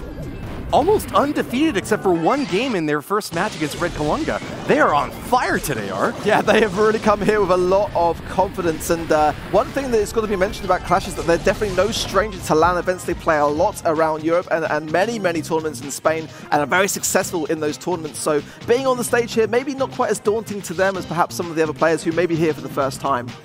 Touching fists, the Clash team definitely celebrating with each other and keeping that spirit high. Code Magic, on the other hand, are going to be going back to the drawing board. They've already seen Clash up on the main stage grab a 2-0 win in Gem Grab and a 2-0 smashing success in Siege, destroying the enemy Ike on their very first push. So they have really got an uphill battle ahead of them. Gem Grab is going to be the next set, though.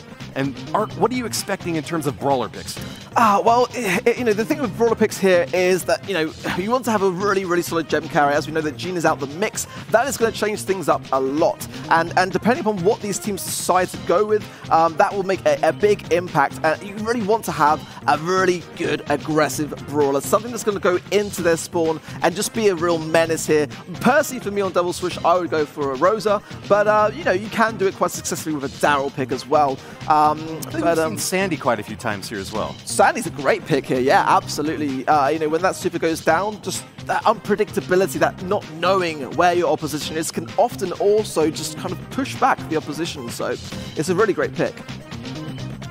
Nice. Well, we'll be starting this matchup soon. We'll get a sneak peek at which brawlers these players have chosen. Here is the map as you see it on screen. There's some nice bush coverage on either side in kind of a spiral shape that you want to try to stick to as much as possible. Yeah, absolutely. And if your strategy is such, you can get rid of a lot of those bushes and expose those brawlers, which would have otherwise been a real force to be reckoned with if they get to that kind of close proximity. So that could be definitely on the minds. We know Guy actually really likes to play Bo, and Bo can be quite a good gem carrier. Those mines especially do break those bushes and do break that little bit of barrier in the center of the map. So let's see, maybe he'll bring out a bit of a Bo pick, who knows. But I think Tara's probably a better brawler for him to pick. Bit of deliberation on stage here as the players are prepping for set number 2. We'll jump into it very shortly, but a 1-0 lead right now for Clash gives them a nice leg up in this matchup. Remember, it's a best of 3 sets, and each, rather a best of 5 sets, and each set is a best of 3 games. Absolutely. I mean, one thing that's got to be mentioned about Code Magic is that I know these players really, really well. KC and Curse are very, very vigorous ladder pushers. So they're not afraid to come back when it matters most. And I think we're going to see a bit of a comeback here, personally. And another thing to keep in mind, just like Red Kalunga, Code Magic also said that Clash is their nemesis, the #1 team that they're concerned the most about. So you know that they've been prepping to try to take them down, but is it going to be enough? Code Magic at a 1-1 draw now with Clash in the gem race, but not either team really grabbing too much of an advantage early in this match. Yeah, we're going to see some Bentley here playing a Sandy gem carrier here. I'm just going with the Pam pick. We're seeing a lot of Pam actually coming back into the meta recently, which is really, really great to see. And then you see different star powers in the Pam. Then we've got Mama Squeeze, and we've also got Mama's Hug being played as well. So 2 different star powers in that Pam.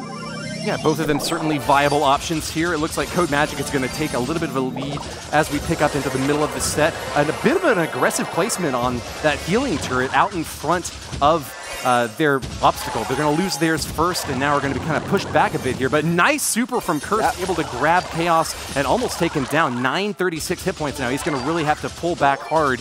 That's going to give Code Magic a chance to catch up a bit on the gym race. Yeah, although the score is even, I definitely feel like Code Magic are feeling a bit more confident about this round now. Like they're doing more, making more opportunities for themselves, and kind of just opening things up and getting more kills. And that's going to make a big difference on collecting those gems from them. But a super from Whoa! Gets all the gems taken down. Oh my goodness! The team kill from Clash, and that is going to be the walk-away win. The countdown has started. Those 10 gems in hand mean that Chaos just needs to survive a bit longer, and Code Magic have no way to find him, hidden in the bush at the bottom of the map. But I don't think there's enough time with 4 seconds left, and Guille already saw it coming as well. Clash comfortably take the first round. What an epic super from Guille. He wasn't holding the gems at the end, but he was the guy with the play, man. He stole all those gems by clumping up those enemies all in one little spot. Look at it here, grabbing both the Pam and the enemy Sandy and knocking down every gem, easily grabbed by Chaos with no opposition. Yeah, he went down, but that super remained, allowing his teammates to pick up the pieces there. We've seen Guille do this time and time again, and this is why Tara is such a dangerous brawler on this particular map. You don't see those supers coming, and if you're just not aware of your distancings, then that can really, really come back to haunt you. It's kind of a similar situation when you're up against Frank, right? If any 2 brawlers are close enough that they can have a super dropped on both of them, you're pretty much down for the count at that point. They either get stunned or sucked into that black hole. And then on top of that, you know with that star power, Tara's going to be summoning a Shade to either heal herself up or deal even more damage.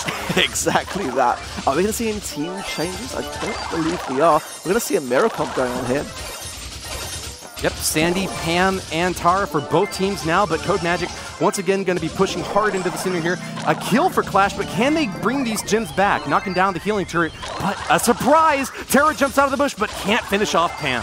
Yeah, Curse was lurking there. Oh, but a double takedown there from iChaos. That is going to give Clash a lot of breathing space now. And with 5 gems in their pocket, Code Magic need to kind of like pull this up a little bit if they're going to be able to push back and even out the score. I dream of Genie. There's a lot of sand in the middle of the arena.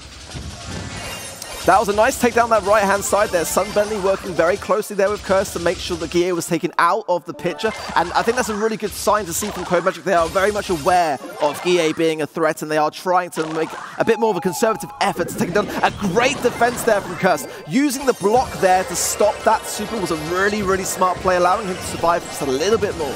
Once again, a double Sandy super in the middle of the arena, and Mr. Sandman is bringing a dream to both teams, but Clash is getting a dream where it looks like Code Magic is having a nightmare. An 8-3 gem lead so far, and they only need to grab a couple more to get the win. Yeah, the pressure here is really now on for Code Magic, and that super that healing station, that Pam healing station there, a great placement from Muniz, and the countdowns with Clash now. 10 seconds for Code Magic to run, and Curse has super. Muniz not looking to heal up. He's instead going to keep the pressure on these attackers firing away, but he's going to barely survive. Wow! Epic defense once again from Guille, and that is going to be all she wrote. A 2-0 victory for Clash in the second set. Wow, Clash really came here today to make an impression, and an impression they are making. Wow, what plays we saw. It was very close nonetheless, some good plays from Code Magic, but at the moment, Clash definitely look quite scary on the battlefield, I would say. Wow, really great defensive maneuvering there from Guille, setting up to block for both of the gym carriers on his team. That has got to go down as one of the better plays that we've seen so far today. We're going to be setting up now for set number 3. Remember, it's a siege map. Clash looking to get their second 3-0 victory in this match today, and it looks like they're basically guaranteed at this point to move on to the semifinals. It's definitely looking that way for sure. Yeah, I mean, I don't really see at the moment how it can really... Again, Code Magic need another reverse sweep, and we've seen this again already today. It's going to be a really, really hard thing for them to come back from, really. I mean, they're already kind of, you know, in that kind of place where you need to pick yourselves up and put the past in the past. And if they can do that, then maybe the story might change. We'll have to wait and see. I'm struggling to recall any team that's been behind this much be able to come back with such a dominant performance to be able to get 3 sets in a row. But if any team can do it, it would be a pro team like Code Magic. Sun Bentley, one of the Brawl Stars world finalists from last year, so we'll get a chance very shortly in this Siege matchup to see if we can shake things up. Yeah, Code Magic is a relatively new team put together by one of my close friends, actually, Noir, who put together the Brawl for Oz campaign, which led to the Koala Nita Bear. So, you know, bringing these players together, I think, is a great combination. And it's just, these are the times that we see what these players are really made of, and it's a lot of pressure. You can't deny that on Code Magic right now. They need to just kind of clear their heads a bit. Setting up and picking their brawlers once again. Remember, we've got bands of Mr. P and Gene.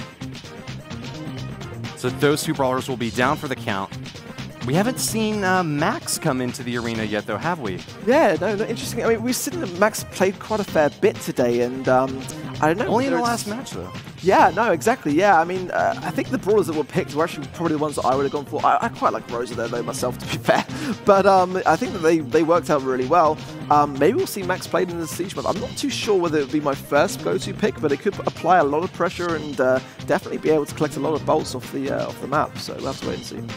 Well, that is the game. It's all about picking up those bolts and building as big of a siege monster that you can. We've seen several times in the past couple of matches where you've had pretty close bolt scores, and then eventually one team just grabs a couple dozen and just steamrolls the competition.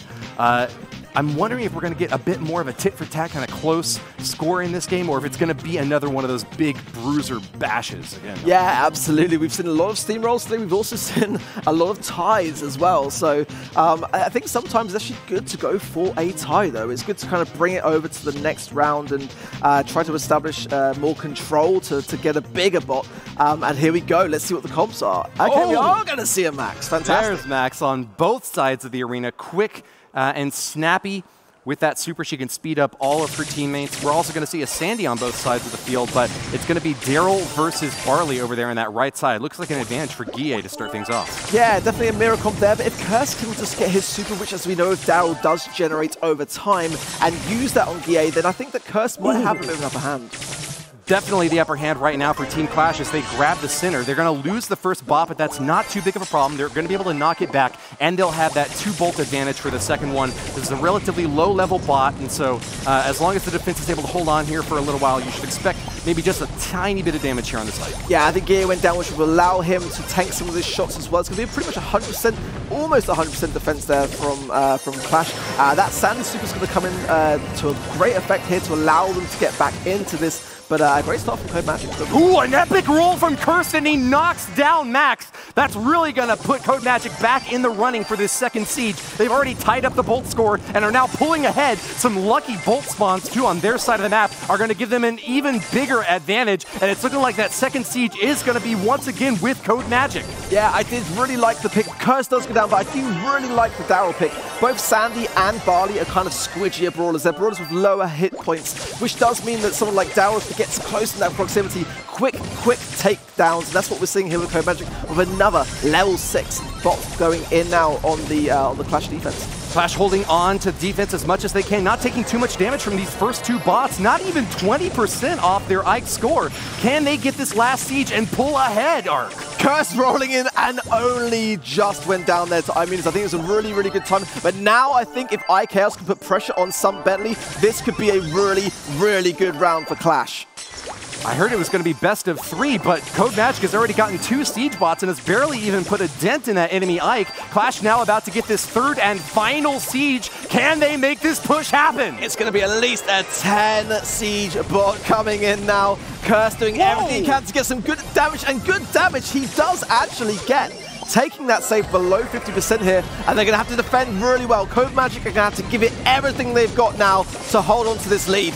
A value move by Curse there, but at the expense of his own defense, and that last layer has cracked. Clash moving in like a steamroller have dominated the competition and will take game 1. Only 1 away from a match sweep, Arc. Wow, Clash are playing the slow game quite clearly in Siege. They know that what it comes down to, as long as they don't give up that Ike too early on, it's the final push, and that is what they've done. You've got to give it to Code Magic, though. They were in control for the majority of that game, and they just kind of dropped their guard at the final hurdle, but you know, this could all be over in the next game for these two teams in this round. Well, as we've heard before, slow and steady wins the race. The Tortoise on Team Clash finally barreling through the finishing line as Code Magic struggled to keep pace. We've got a game number 2 coming up next, though, and we've asked for a comeback. Are they going to make it happen? Now's their last chance, Arc. Yeah, Code Magic are definitely going to need some spells, a wand, something in their arsenal to bring this back. And here we go, Casey going with Frank. I like that. Frank and Poco. This is going to be a very beefy setup from Code Magic. We're going to see the same composition here from Clash, trying to just hold on to the victory as they've had in the past. KC looking around this edge, trying to find the angle to stomp with his hammer, but hasn't been able to get many hits yet. He is pretty beefy, though, and with that sponge superpower, it takes a lot to finish him off. Yeah, but look at this, Clash sort of starting to bully the Frank in that respect, knowing full well how dangerous he can be, and they're going to get the first push, and that could allow them to take that control for the next round, which is very, very important to do. Yeah, the first push, a 3-1 Bolt lead and control of the center of this map. KC is going to hold on to defense as much as he can, trying to swing that hammer, but it looks like all the defenders have been knocked out, and that siege bot's going to get quite a few punches in. That Ike is now below half health. That's a lot of damage that just went down then, and I think that could be very, very difficult for Code Magic to come back from. As soon as he does connect with Imunez, does get the takedown, and maybe we'll see a bit of a return now if they can avoid these shots from Gabe, but unfortunately Curse couldn't, and Casey's going down as well. But that's going to be it. 6 bolts for Clash, and that looks like they're going to get another siege bot. Can Code Magic pull off some sort of victory? Oh, hold on. All right, looks like, wow. We were having a bit of a technical issue on the field, so I think that we might have been casting something that our viewers at home weren't watching, Arc. Yeah, that looks like it was a replay, apparently, according to that. No, well, it couldn't have been a replay because it was new Brawl. That's what I was thinking, too. Yeah, something's going on. All right, but we're going to move back to the stage now and reset. It's still a 1-0 lead for Clash in the set score, but we haven't yet gotten our second game underway. No, yeah, we're still waiting for the second game now then, and these teams will be now thinking about, well, as we saw there, like what comps they're going to bring to the table, how they're going to mix things up. As we know, Code Magic are down. They need to get back into this competition here, and that is going to come down to their choices, that ultimately what they choose to do, what brawlers they choose to pick, and how they're going to counter this onslaught that we're seeing from Clash. Well, it'll be interesting to see if we get Maxes back in the arena or if it's going to be that brawler swap like we thought we were watching earlier. Yeah, maybe that comp was actually just to kind of throw us off guard. I mean, I did think it was kind of a very daring strategy. I mean, Poco is not great on defense for one, but we'll have to see, you know, what these teams do next. But one thing's for sure is that, you know, Code Magic, they definitely need to sort of just forget about the previous games and look forwards to the next ones. But one thing's for sure, if they can turn this around, it will surely be one of the biggest turnarounds that we've seen so far. Son Bentley, the captain of this Code Magic team, has said that it's important to keep a good mentality. That's the sort of strength of will that can carry you to victory even when all seems lost. And that's the sort of chutzpah that you have to be able to bring. Remember, in this very first set of this match, Clash was about to lose their very first bounty game to Code Magic, but because they stuck with it, because they were able to keep their mind clear, they were able to pick up that win. And look, even if Code Magic does go on to lose this match, if they're able to put at least one set win up on the board, then in the event of some sort of tie, that could really go in their favor. Yeah, absolutely. Every game matters here with the tiebreaker rulings, so it is really important that Code Magic can get at least a couple of games on the board. It could come back around to help them out later on, for sure. Yeah, I mean, what do you think we're going to see in the next game? Like, what kind of, like, oh, actually, are we going into the next game now? Yeah, I'm expecting a Sandy, Barley, and Max. What do you think? Oh, look, there they are. Here we go. We are going to see Max again, and on both sides, Sunbender going down very quickly there. That might give Clash a bit more control here. Casey very low as well, where Gia has just got to be the one guy you don't want to go up against. Those Barley shots have been so powerful in Siege in that last game, and he was definitely the MVP from our bounty setup in match number 1 and match number 2 here now. A super from Muniz grabs another bolt, and this is just going to be the nail in the coffin. Almost every bolt going to the Clash team, and now attacking in there with a level 3 Siege bot. I really like that super from Muniz there, just allowing his team to disperse, and now Curse has got so much pressure on his shoulders to do much on this defense here. Does get support from Sun Bentley, but that's 55% damage in the first push. That's a lot. Pulverizing that Ike, and now below half hit points. Clash could even soak a Siege machine on their Ike and still conceivably pull it back for a pretty easy win here. They just need to get one more, and it looks like they're on their way to getting it, Ark. Yeah, at the moment, Code Magic are pushing as individuals and not as a team, and that could be really quite costly here, as we're going to be seeing at least an level 8 bot coming in, and I think now Code Magic are in a really, really tight spot. I think it's all over here, Woody. Oh, it's all over, and you can see a look of despair on the Code Magic team. They are just standing there waiting for the inevitable to take its toll. Clash are dominating now and have destroyed that Ike. A 6-0 game score, a 3-0 set score, and Clash are the #1 ranked team right now in this Brawl Stars Championship final. Yeah, it is all eyes on Clash right now. They are just absolutely dominating all of their competition, and they're going to be in a very, very, very good place moving forwards from here. And here we go with the replay as well. It wasn't really much to show more than just a Clash complete domination here. And there we see those final seconds. Casey going down, Sunburn going down. Shame for Code Magic, but Clash victorious. Let's send it over to the main stage where Falcone's got some more. I don't know about Clash Royale, but this was Clash domination from that team, who have managed to take down both opponents and booked their spot in tomorrow's semi-finals. Here you can see Clash with their 2-0 victory, which means Code Magic and Red Kalunga are going to have to battle it out and fight to survive in this monthly finals. Over in Group B, things are going a little bit differently though. We are about to check out the next Group B match, which is going to be SK versus PSG. SK, once again, formerly free agents, represented by YDE, Skyrix, Achille, and Twisty Twist. They've all been playing for at least 2 years, and they plan to remain calm and focused. When asked who they're afraid of, half of the team replied, "Whoever can beat us." On the other side of things though, PSG, Coupe d'Ace, Relier, and Jordan. Coupe d'Ace claims that his superpower is a big smart brain. Relier, his superpower is meditation. And Jordan and Relier also says that we squeeze together, whatever that means. Either way, the game is about to start. Woody and Trit, take it away. Thank you very much, Falcone. It's myself and Woody back here for this Group B game. Of course, we've got SK Gaming going up against PSG Esports. SK Gaming, one of our teams to watch at this tournament, certainly Woody. And this is going to be the debut game of PSG at the monthly finals. Looking powerful and competent. SK Gaming with that pickup over Omen Elite in match number 2 are looking in the eyes of their opponents. Now PSG Esports on the other side of the arena. They're hoping to pick up that 2-0 and clinch a spot in the semis. On the other side though, PSG Esports, the last remaining team that we haven't yet seen in the arena.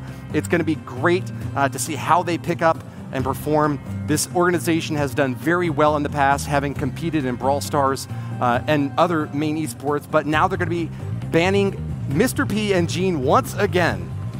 Yeah, it doesn't really surprise me. Mr. P we've basically seen on permaban all day. Yeah. And, now we've also got Gene. He seems to be quite frequently banned as well, although not always. That seems to be the one flex going in here. But Woody, I've realized something. These teams, they're not just looking for a group stage progression to brackets. They're now looking to make sure they are the #1 seed from their group so they can dodge clash in the first round. No one wants to go against that team that we just saw on stage. That is a really good point. You don't just want to advance, you want to be in a strong position, because the further you can make it in this tournament, Trid, the more cash money in the prize pool that you're going to get, the more points for the World Finals at the end of the year you're going to earn, and the better chance you have to prove your worth to your competitors, to the fans, to the leaders of your organization, to your teammates. There's a lot on the line in this first monthly final. Absolutely, and we're going to kick things off, as we have done on the previous series all the time. It is, of course, Layer Cake, and we're playing Bouncy. Give me a big old slice of that layer cake, Trid. I'm ready to gobble it up. SK Gaming and PSG Esports moving in with an early lead from Twisty Twig, grabbing that center star. Coup de Ace almost goes down. He'll be forced to retreat now, and that's going to be a nice early game lead for SK.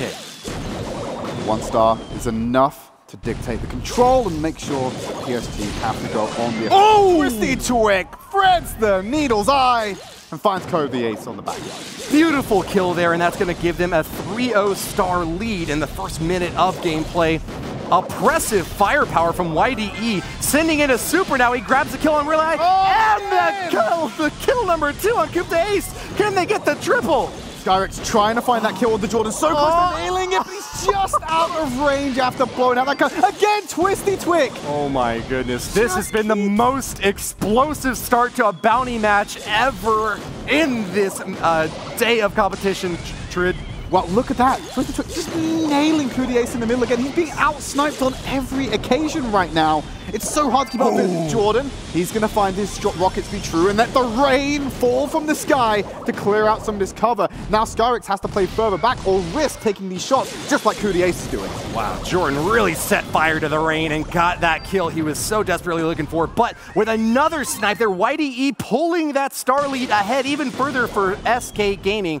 Nice snipe from Coup de Ace, but he hasn't gotten the kill that he's been looking for.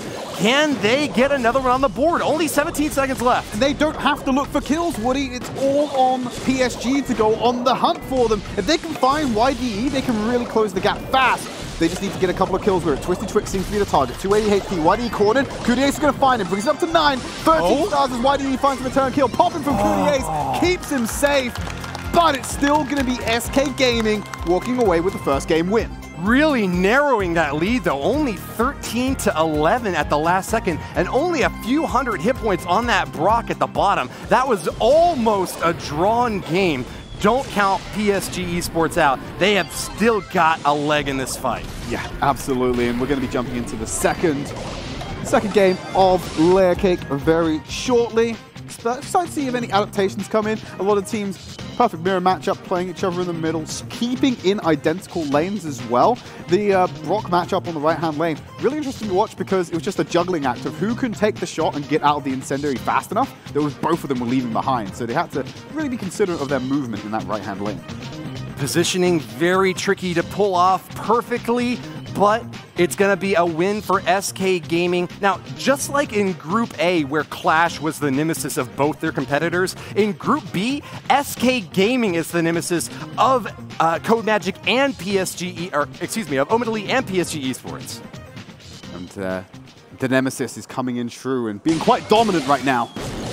They're looking to gain a second match win in this group stages. They've now switched up, so they're playing mirror matchups, but they've switched the time, and Skyrex showing why you don't maybe want to do that. Tick does get kind of outranged by Brock. Heavy firepower dumped into the middle of the map. Twisty Twig grabs that star, but takes a big one on the chin. He's going to have to pull back into the woods there to recover. Licking his wounds in the corner. Like the wounded animal he is. Twisty Twig will now emerge with the sniper rifle, try and find another shot. Hopefully finds the accuracy he had in the previous game. Coup d'Ace now weak. One shot from Twisty Twig wouldn't finish him off if he wants to go for it. But he knew it was coming. Wow. Stay in cover for the time being. Skyrix playing very aggressively, trying to push back up into that void zone. Incendiary fire coming down on him hard, and he's finally done it. He's broken through the bush now, and they're gaining ground on the right side of the map. They've lost a bit of their coverage, though, thanks to a nicely placed super by Jordan. But can PSG get the final comeback? Coup d'Ace actually found Twisty Twig there. He's kind of caught out of position because that cover had been blown out. And now they're going to apply pressure. Just one block on the right-hand side. They're still sticking to that right side, though. Head first goes in onto Relay. Will find the hit, but there's no follow-up damage, so he will get away. Wow, really close escapes many times from PSG. They're playing the survivability game almost perfectly here, but they haven't been able to even up the score on kills yet. They need another one. They've only got 33 seconds left. Gonna fire that shot into Twisty Twig, who's still trying to keep Coup d'Ace at arm's length and really play around with the range.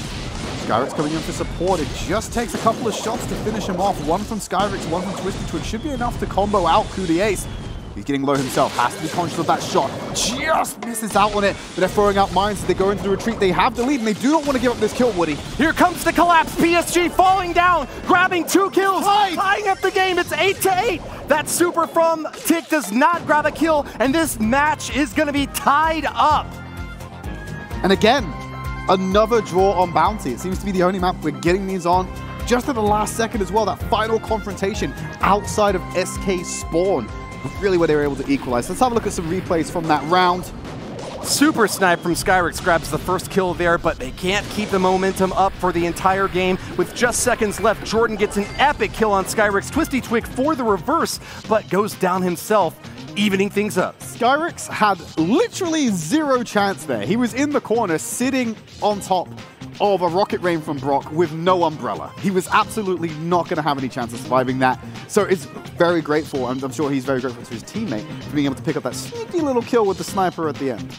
You got to rely on your teammates to be able to have your back in those clutch situations. And fortunately for PSG, they're going to hang on to this one more time. We're not seeing much in terms of swap outs here.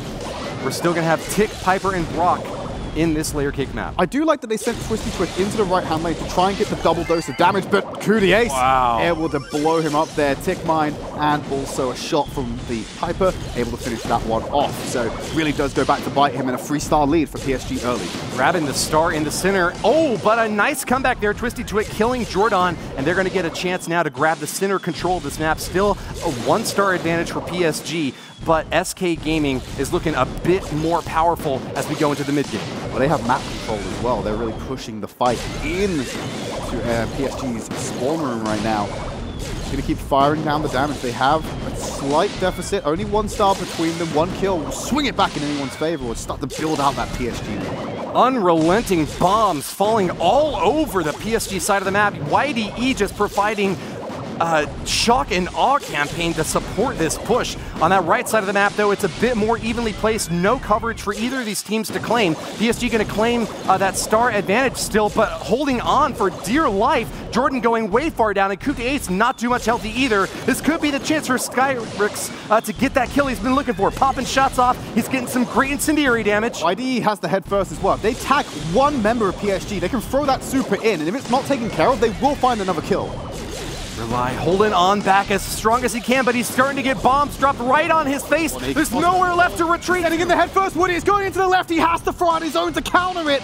And stops. Oh my goodness! Finds the shot. Coup d'Ace answers back immediately and maintains the lead for PSG. The return fire, and PSG holding strong in their spawn. Look to claim victory in game number 3. Can they tie up this set? Jordan defending as best he can. Falls back into the bushes. He's not going down easily. He recovers.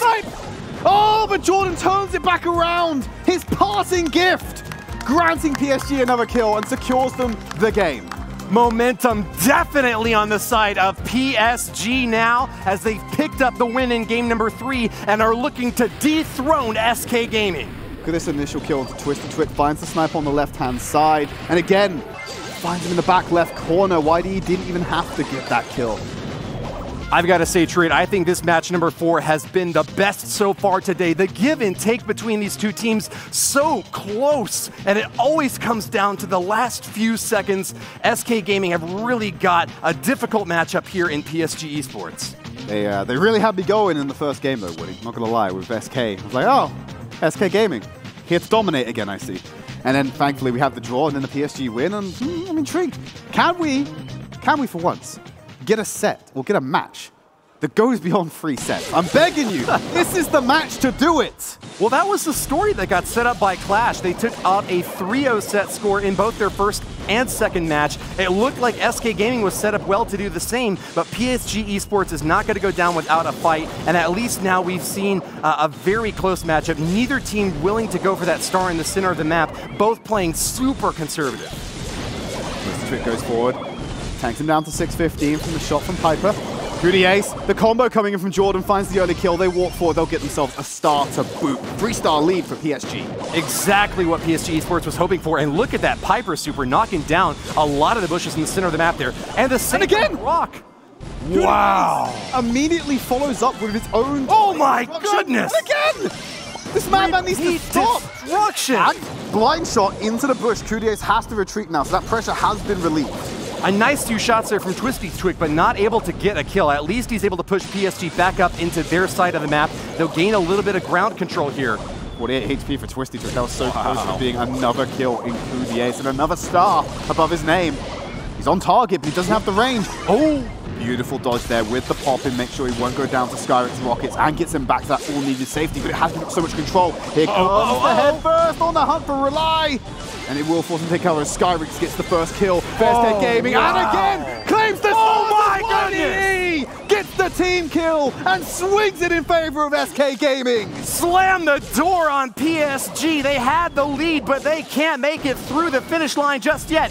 SK Gaming back with a vengeance. Pull ahead 9-7, and they are not going to give a single inch of this playing field without a fight. PSG heavy on the attack, but can't get the kill. The defense will hold. It is a brick wall, Trid. And it's just been collapsed on them. PSG trying as much as they can to get those additional stars, but SK Gaming plays the defense perfectly and even gets in a few jabs of counterattack on the way out to seal the deal. They huffed, Trid, they puffed, but they could not blow the SK Gaming house down. And here's the replays of what's going on there. That's Skyrex picking up those kills on the coup de ace, and on the back out of that, YDE landing those tick mines, and Twisty Twig going for the 360 no-scope with the pop-in, lands and immediately takes that shot on the tick, gives himself the extra stars just as a nice little bonus, as a passing gift to PSG. Set number 1 going over to SK Gaming. We're moving on to Gem Grab next. All of those brawlers very dangerous at a distance, but Tick kind of uniquely vulnerable at close range. The only brawler that can't really just kind of pop up right next to you and fire away. It takes a long time for that bomb to land, and Piper is just having no trouble with it. So Woody, you already have the arm reach on me as an individual anyway, just purely from height. So imagine if I was there and I tried to swing a punch at you, but instead of going direct, I went up and over. Do you think you'd be able to throw a punch directly at me in time to stop me from doing that? I don't know. I'd just be so shocked that you were even coming at me in the first place. I don't think I would be able to respond. I'd be stunned just like that tick in the middle of the field. I think you'd be more stunned if I was able to get to a height where my fist could get above your head. Well, hey, if they give you a box, it might work. Yeah. You're peeling the curtain a little bit too far right now. The people aren't supposed to know about the box, but they're supposed to know about this game, Woody. We're on to double swoosh, gem grab on your screens right now, and the maxes are in play. Pam coming in for Jordan as well on PSG. Yeah, we'd seen Pam already in this gem grab setup before, got pretty decent value. Actually, both teams were playing Pam in the past. As soon as that healing turret gets set up, it's real difficult to push back beefy brawlers like Pam. Able to take down the gem carrier there, but both of those gems going to stay on the PSG side of the map. Twisty Twig making a sneaky little stab in here, though. Takes down Jordan, but isn't going to be able to steal any gems. Because of the arc of those cards, the gravity pulls in Rely, and basically guarantees that kill then. But same story. Kills, no gems. A healing shade for Tara, going to help out the team and try to keep her alive. Nice survivability bonus there to try to keep pace against Jordan's healing turret. It's going to be a 6-2 gem lead right now for SK Gaming, looking dominant in game number 1. Rudiace goes to point blank range, takes out Skyrex. Thankfully, he's not the gem carrier right now. Why? Sneaky push from Pam out the left side is not rewarded. don't know if that was the right play, Woody. The 2v1 at point-blank range in the enemy territory with no hope of getting the gems out. Well, we have the advantage of knowing where these brawlers are, but hidden in the bushes, they didn't know it was going to be a 2v1 like that. Just like Predator. Yes. It's going to be making noises, just luring them into the bush. All right, 9 gems for SK Gaming. They need just one more. On the other side, though, PSG does have center control of the map. And they take out the enemy gem carrier. YDE is down, and PSG on the retreat with all the gems to claim. You got to watch out. Tara's in the mist, and when she comes out with that stacked deck, able to hit you nice and hard right at point-blank range, guarantees that damage. 10 gems sitting on Rowdiest alone, and there's no hope of coming back from that one. 15 gems to 0. PSG take game 1. Tossing the cards out, and this time she dealt herself a royal flush. Tara grabbing all of the gems needed for that clutch performance. Let's check out this replay once again as SK Gaming falls in this first game against PSG Esports. Just look at that, Rowdiest point blank range. You've got to remember, Tara's cards are arcing out. If you're at that point, that inception point where the cards spawn, that's guaranteed. All 3 cards hitting you. Nicely done there in set number 2. PSG Esports looking deadly, but they haven't gotten a set win up on the board yet. And SK Gaming has shown that they've had this sort of difficulty before and been able to overcome it. Game number 2 coming up next. Did they get a little bit cocky in that last match, Trid? I don't know about cockiness with that one. I just think they didn't pay enough respect to the Tara hiding in the sandstorm. You know, like I said, it could literally be anywhere in that region. If you're walking at point-blank range, Tara is going to be lethal. Sometimes you get 9 gems and you just want to play it really safe. Just wait for the opportune moment to grab that 10th one. But PSG was unwilling to give them that opportunity, playing very aggressively and pushing up right into their face. Gem carrier, Whitey, now on the Sandy, going to get that kill. Jordan barely escapes. Now they got the invisibility. Rowdiest using the gravity, spawning his clone. He's going to be feeding him that delicious health. Yum, yum, yum, yum, yum. Nice healing from both Rely and Rowdiest, and from Jordan as well. This is a triple heal comp from PSG, able to keep their brawlers up and at them, even with a ton of damage coming on in. And now they're going to press forward again. Gem advantage in favor of SK Gaming, currently sitting on 5. You just Jordan can't goes kill aggressive on the left PSG side. Brawlers too easy. Fell prey to the exact same mistake he made last time. On the left side, in the left swoosh, if you will, and runs into 2 to die. But hey, if you're going to lose a brawler, sending a Pam in is not the worst move. You might get a great kill, you know, in really close range. Sometimes you get taken down, but PSG is willing to take that risk. Jordan able to grab that kill in the left side, and a coup from Rowdiest, grabbing that kill on the center. Can he get the final kill? He doesn't need to. Oh, the claim just came back, actually, so Skyrix, thankfully, ended that timer. PSG just managed to swing it above on a +10 and immediately lost it straight after SK came back swinging. It's going to be an absolute mirror of what we saw in the last match. It's now PSG holding on to 9 gems with SK gravity of center control. Lay it on top! Look at the damage coming in from SK, but they can't get the gems. They're too cautious about going into that territory. They can feed those back in at leisure to the members of PSG. Now, if PSG grabs just one more gem, they'll have all 10, but SK Gaming is getting very close to tying it back up. And if they get all 10, they won't be able to keep the countdown going if SK Gaming is able to tie it back up. But they put all the gems onto Sandy. Skyrix has got aggressive now. The Pam being forward as Rowdiest will go down as a 2-1. Gravity comes in! And just like gravity, it is inevitable that SK Gaming will pick up the gems and start to go on the retreat. 5 seconds remain, and they will tie out the set.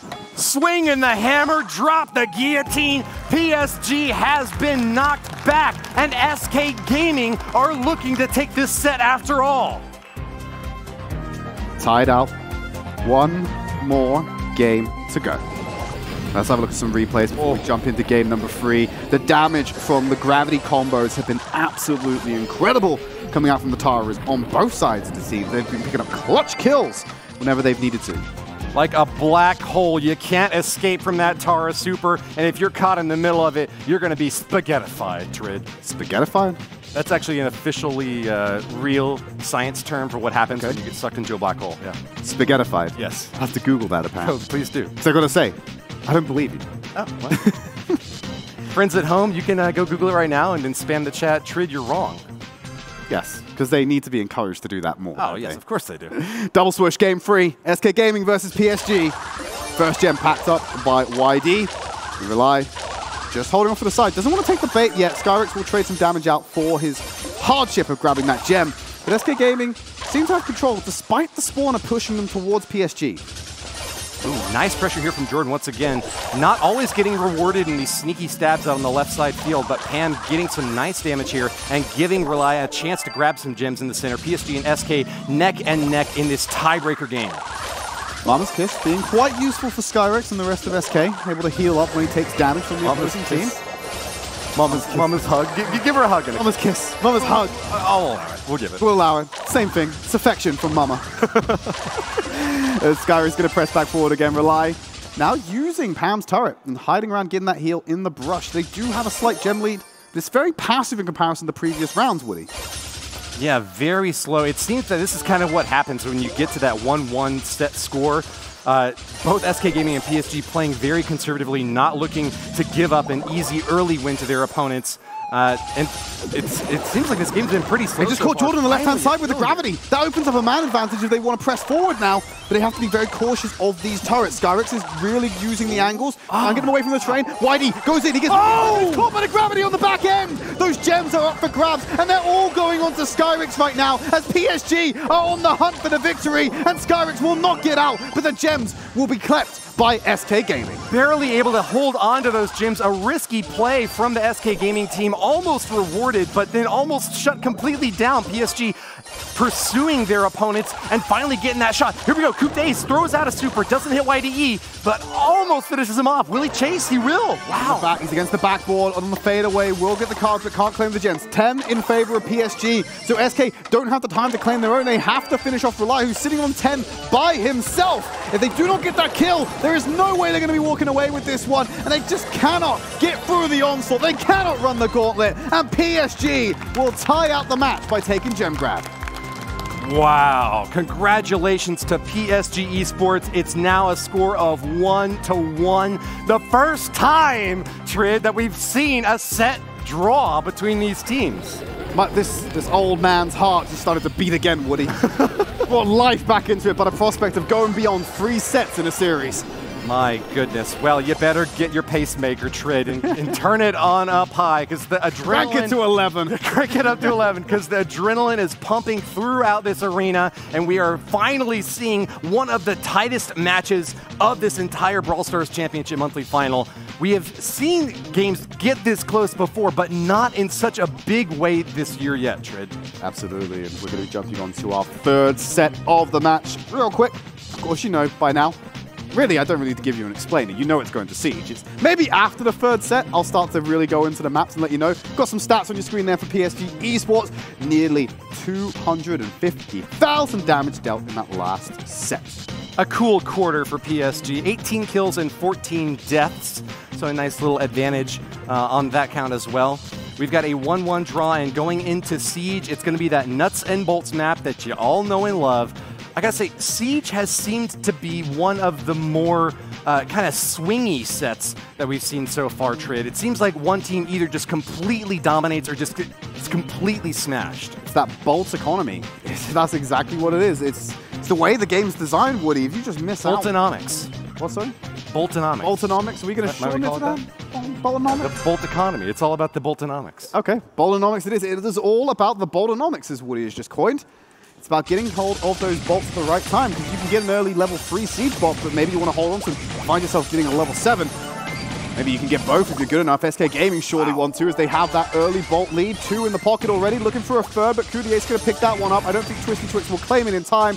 Level 3 siege bot going to be running straight into PSG's base to kick things off. One of the quickest Pam supers I've ever seen in a game, and Jordan still doesn't have his super up. Skyrix absolutely dominant in that early game, and it's going to be rewarded by that big old level 3 siege bot. Going to tank a lot of the damage, but YD is not getting close enough to cause it. There we go, a little bit of damage from the magic puffs, and then we're going to force back out. So a modest 16% damage on that first wave, very modest. There we go. All right. Yeah, able to get a little bit of damage from that Sandy super, just kind of picking away at Coupe Days. It's especially helpful when someone's hiding in a bush and they take a little damage, and you can kind of peek in to see where they are. But that Sandy super, the Rude Winds, deals 120 damage, just a little bit of a bonus to help out.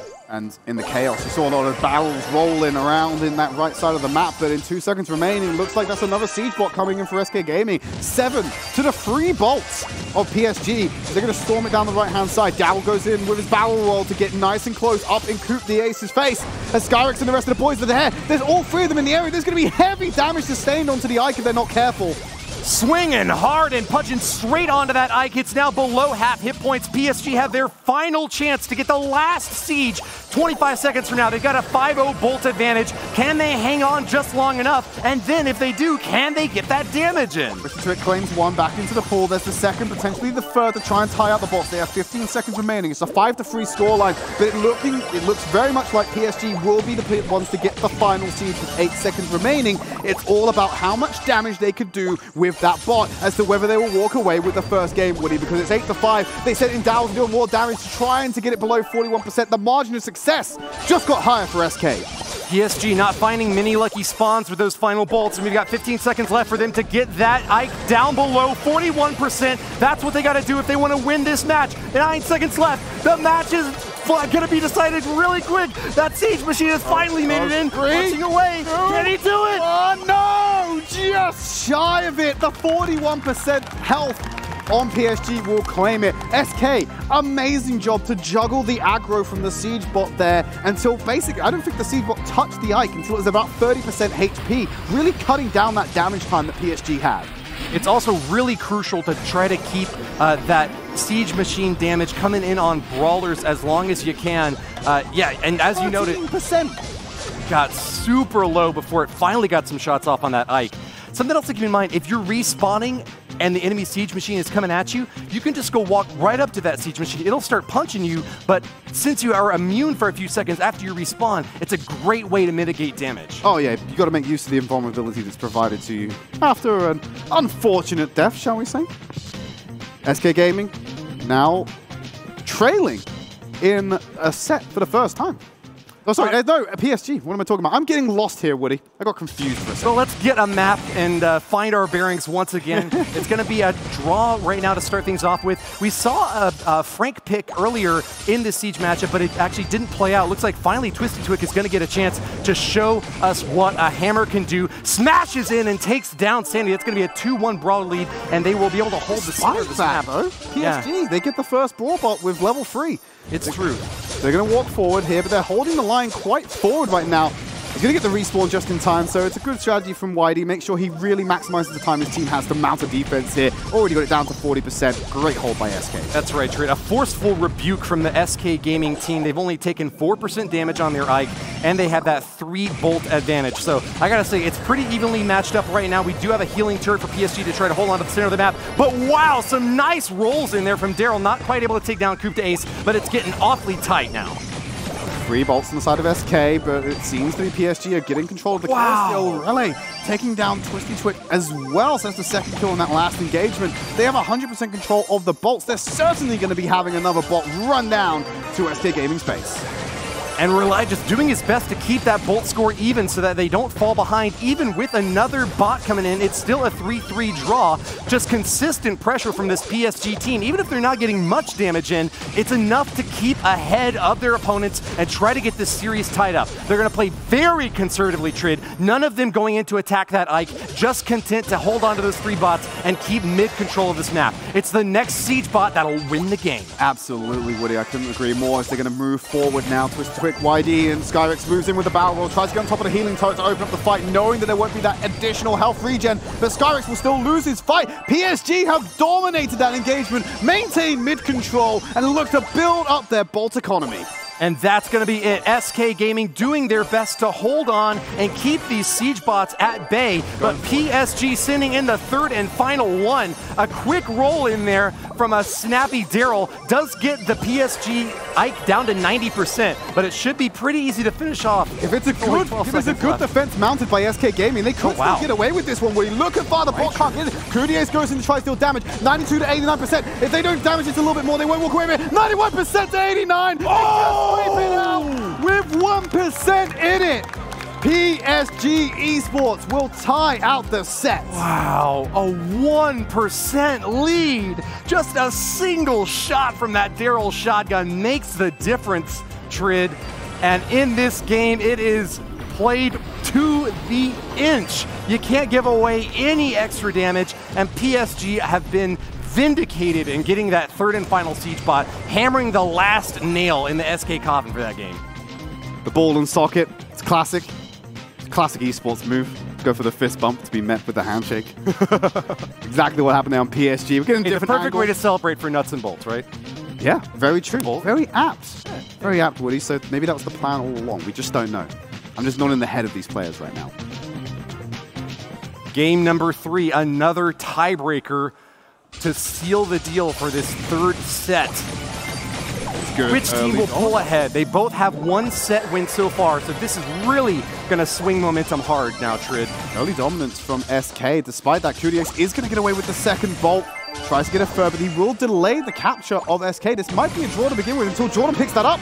Oh, it didn't capture it in time, so that means the level 2 siege bot coming in. But SK do have a good head start on their own bolt count. Yeah, sneaky siege bot in here from PSG. SK Gaming will hold on to 3 bolts, but it looks like midfield advantage will be held by PSG. They're just going to sit back for a little while and heal up. Expect to see this Pam turret come out soon to keep these brawlers all topped off as they try to grab the second round of bolts. There goes Barrel going in from Dow immediately. Has Rely answer on that one. They found out Pam on the back one. They found out Sandy on the back right there. So rowdiest going down. And it was those rude Sands that got the finishing blow. He almost escaped, but at double-digit hit points, just barely enough to finish him off. YDE with that super is able to get the bolt lead now for SK Gaming, up to 5-4. Will it be out again? Hold on. Going to be 2 seconds remaining. Who's going to capture the last bolt? Again, PSG. They sneak out the level 6 siege bot. A good defense from SK does put them in a good position to turn it back around with the last siege. But they've already got a 3 versus 1 man advantage. The bot is 90% HP, whereas before it enters the base. It's not looking good for SK. Will SK Gaming ever get a siege bot? That is the question on our minds right now. We're waiting and haven't seen one from them in a very long time. PSG holding on to the center now, but they've got to make up that Boltonomics advantage on the side of SK Gaming. They're grabbing their 6th now, and PSG has got to get 3 more to catch up. Gyrex is going to get blasted, pincered in by the team of PSG. They got 7 bolts on the side of SK with 10 seconds remaining. PSG are still keeping up with the bolt count, though. If they can just take out Whitey right now, they can extend it even further. But rowdiest actually walks away with that bolt. He had no business doing that.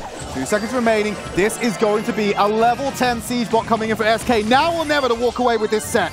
Here it comes, level 10 and prepped to decimate. The blue team waiting for their bot to get into range before they make their final attack. 13 seconds left, and this is going to be a walk-away win for SK Gaming, grabbing the 3rd set.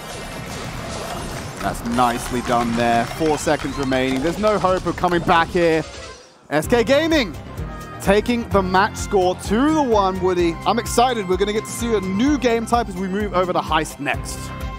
That's right, Shrew. The first heist map that we'll see in this monthly final. Take a look at the replay now as we watch SK Gaming able to repel these siege bots, barely taking any damage. Even though they had 2 bots come in against them, it was that 3rd and final one that delivered the knockout blow.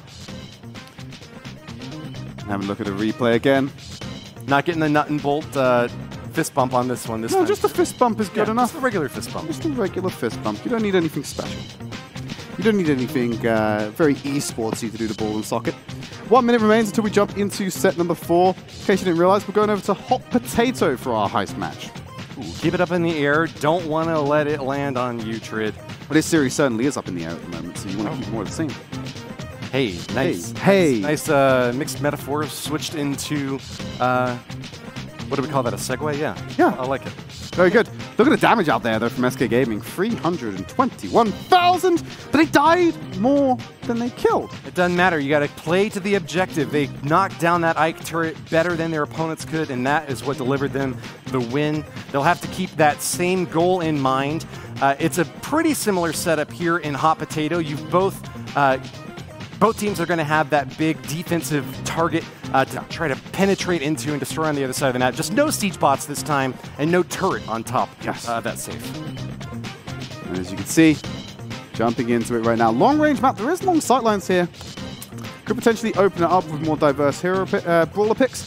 But we're going to go for the max. There's an 8-bit there as well. You'll love to see it, as well as the Rico and Barley. So good combination of brawlers being used. Some we haven't seen so far in the monthly finals. Rely picking 8-bit is going to have a lot of long-range, heavy damage.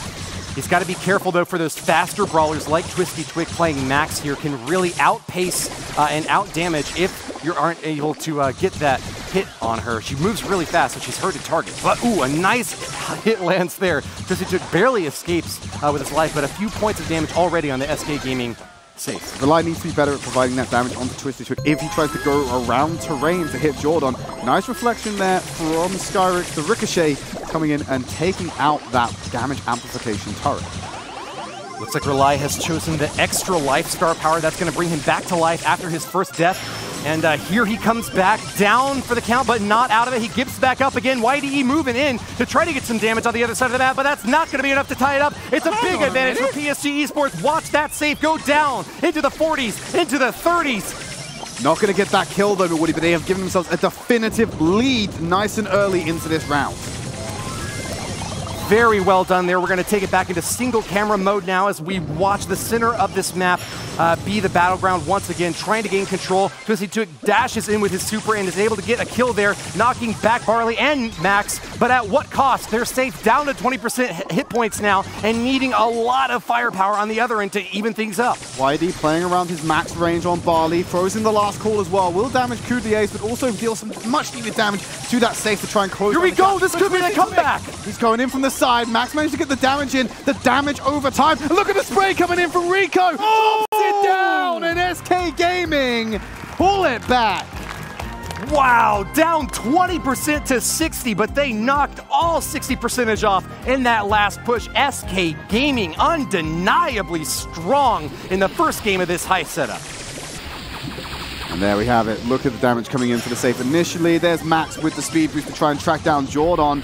Coup de Ace. 96 HP, still survives and puts the damage into Whitey. He was too interested in going for the safe, so he wasn't able to finish him off, but ultimately it didn't matter. SK Gaming still walk away with the win. Rico Suave with an epic super knocking down that safe with a ton of damage.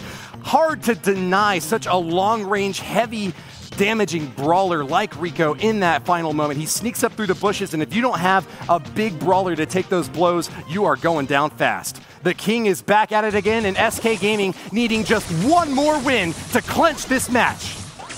And getting that first kill of the game is definitely going to help him get that. As Twisty Twig's trying to duel that with Rely, and then Skyrix is here with the Rico. Whoa! Another super right onto the safe and grabbing 12% damage to start things off. Skyrix looking to continue the pressure in the mid lane here. That damage not going to happen. application He's down.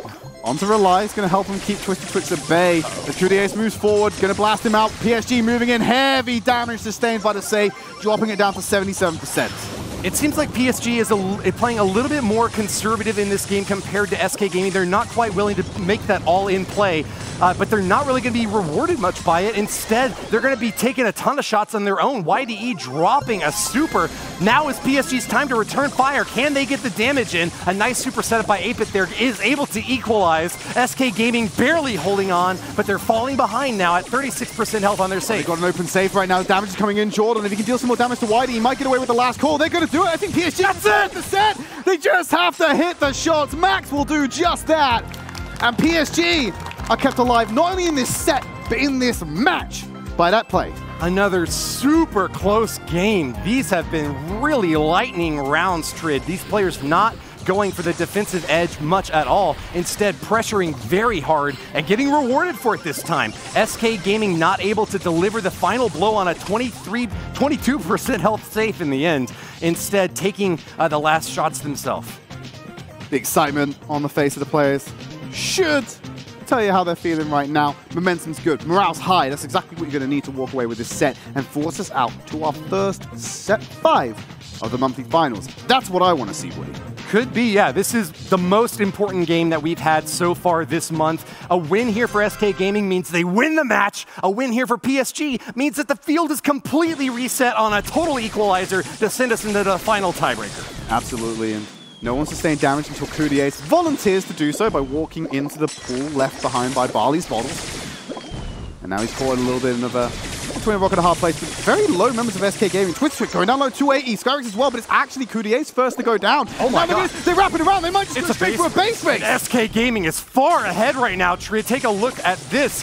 down to 40% now, but hold on, they're starting to even things back up here. Not able to get quite as much damage output yet. Rocket Rain comes in as well. Look at this, the respawn starts to come out. Why is he still here though? He's just tossing bottles PSG right now. behind. Jordan's trying to do the same. They're going to get all in. PSG! Oh my goodness, PSG have done it! From the jaws of defeat, they once again come back out, swallowed by the whale, but they have made their way into the sea, sailing on to victory. PSG Esports have tied up this match, Trid. I can't believe it. It's like waiting for a bus, Woody.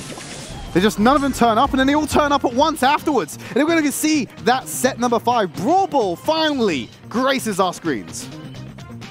Wow, you could not ask for a better match, Trid. And the excitement on the face of these players says it all. We are at a 2-2 set score between SK Gaming and PSG Esports in what could very well be a harbinger of things to come, Trid. I expect that we might get a chance to see these two teams later on again tomorrow. Only one of them gets to go ahead, and technically they will be. Well, that's not true. They might both advance.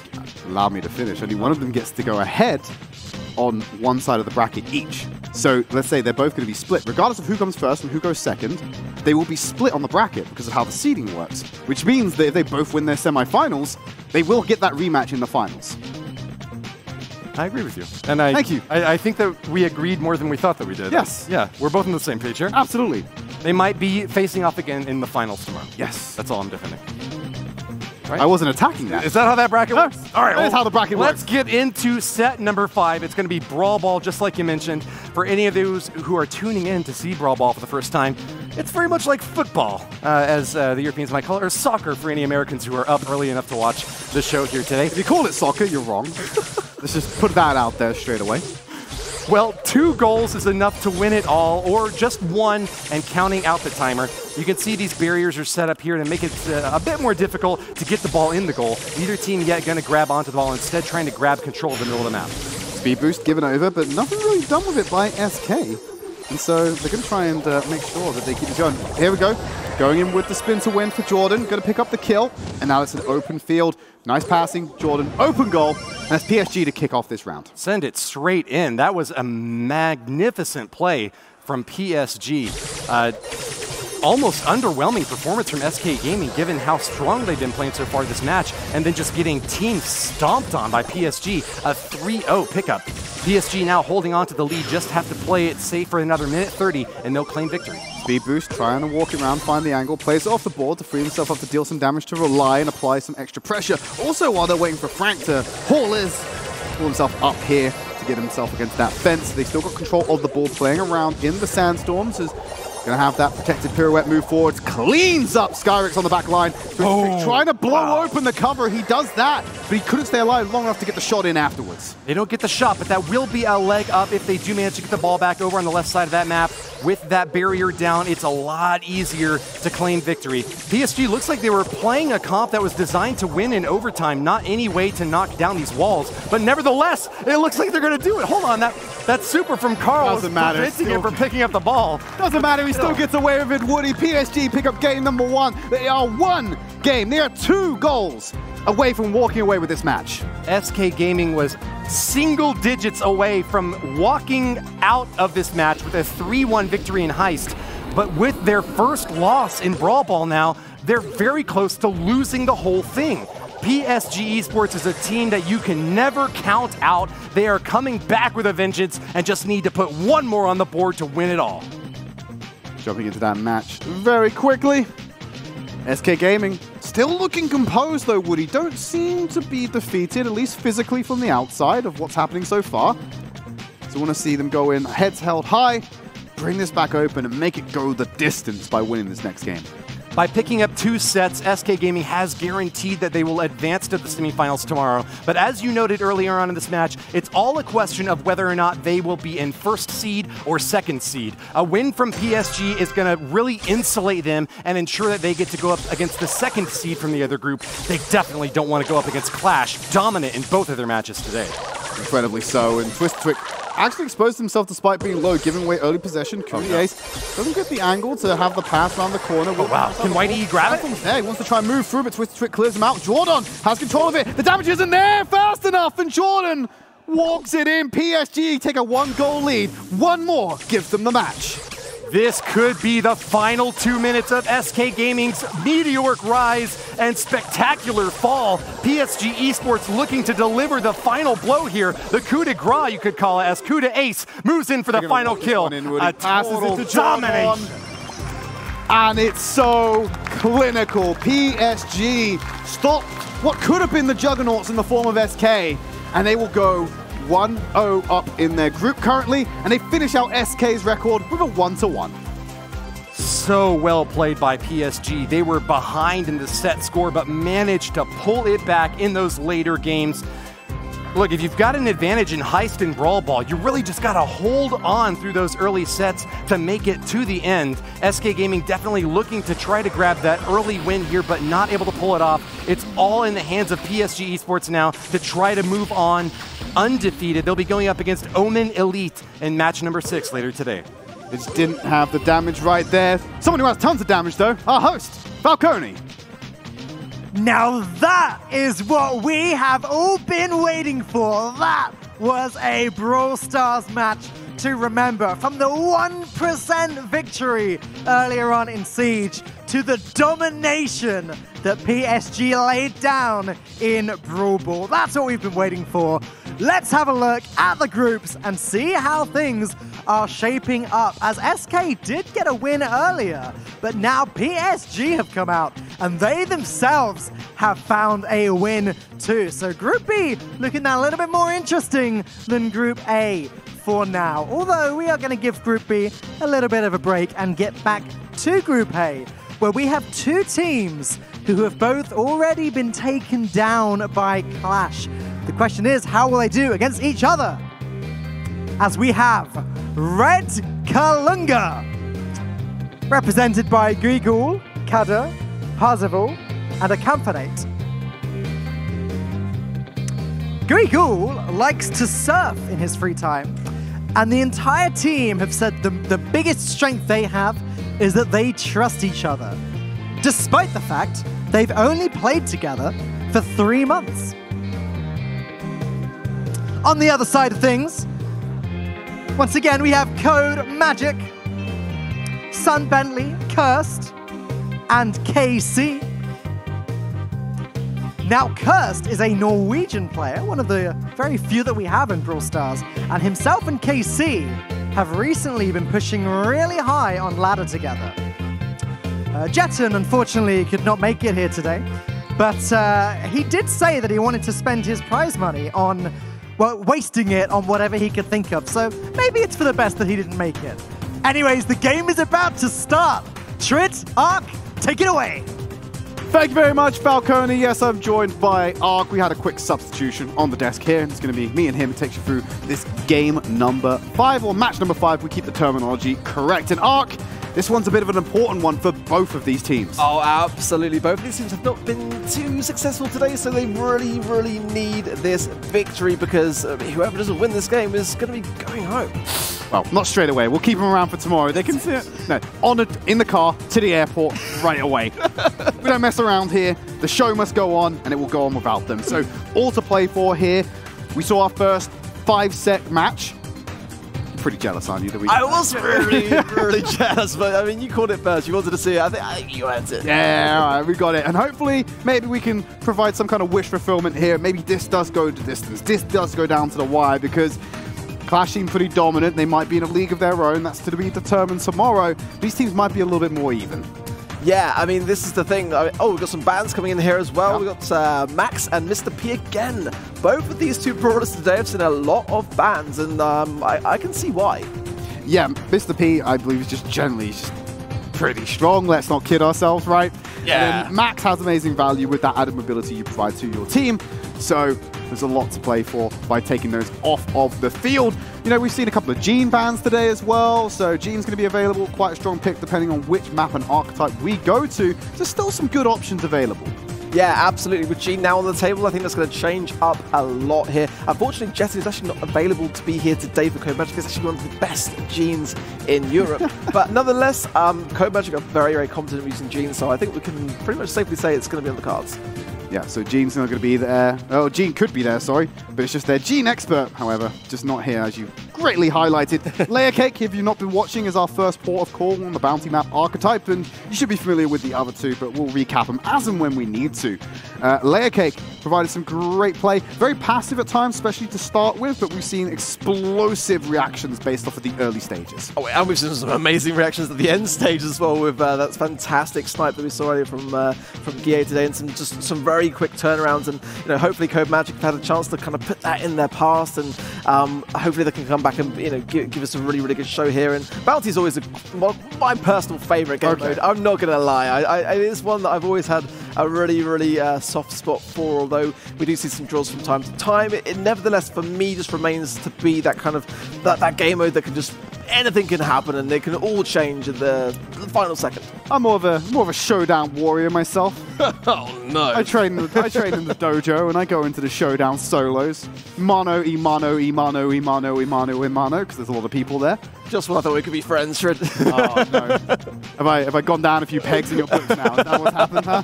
Well, hopefully going in. It won't actually change that much after this game because we're going to be jumping into it. So, as we've seen in the past, Brock, Tick, Piper seems to be the go-to composition for teams when it comes to playing this particular map. Yeah, Casey running Incendiary there. Actually, Kadu there not actually running. He's running full rocket there, which is just an interesting thing to note. Probably able to put a bit more pushback pressure onto Code Magic there. Actually, I think he's like somebody very, very low there. Has to go back to heal up there. Should be okay though, but no one's got that middle star yet. It's still sitting there waiting to be collected. We always talk about the risk and reward of it, don't we, Ark? If you go in and you get yourself killed, then it's a 2-for-1 trade. Yeah, and they're cursed against solo. Oh, a takedown there. Could do. Some Bentley taking them out, so it gives them early lead. Stars over to Code Magic. Now they can just hold on to this one. We'll give the star over to Gweekle, who will walk away with that 1 star and make it only a slight deficit. They need to be able to still take the lead at some point. Parzival is sitting on the head first, so if they can get some chip damage, they might be able to find an opportunity to yeet that one in. Yeah, 1 kill here from Rekaluna, and they will take the lead here. Tickhead going out from Parzival. It's shut down quick, though, by KC. Quite easily. They all paid it respect, though, and created that gap of distance and able to take that one out. And the return takedown as well from Rekaluna. They're not falling for these Tickheads in any way, but got to be mentioned here, Code Magic pushed back into their spawn here, and this could be a chance here for Rekaluna. Yeah, it's really annoying, because like Sun Bentley is sitting on the pop-in right now, but he can't really use it. He doesn't want to destroy the cover in his own spawn. So he has to be very careful when he can press forward. He can maybe get away with it, but if he's getting tagged by Gweekle like that, he's not going to be able to do anything. This is so much pressure, and they just have to hold on. Code Magic just have to hold on for another 10 seconds, but 1 kill here from Rekaluna could end it all, and Sabelli's down! Incendiary was able to find it with the help of Parzival, and they go into full retreat. Head first, thrown out on the backside. And that's going to be the first game going over to Red Kalunga.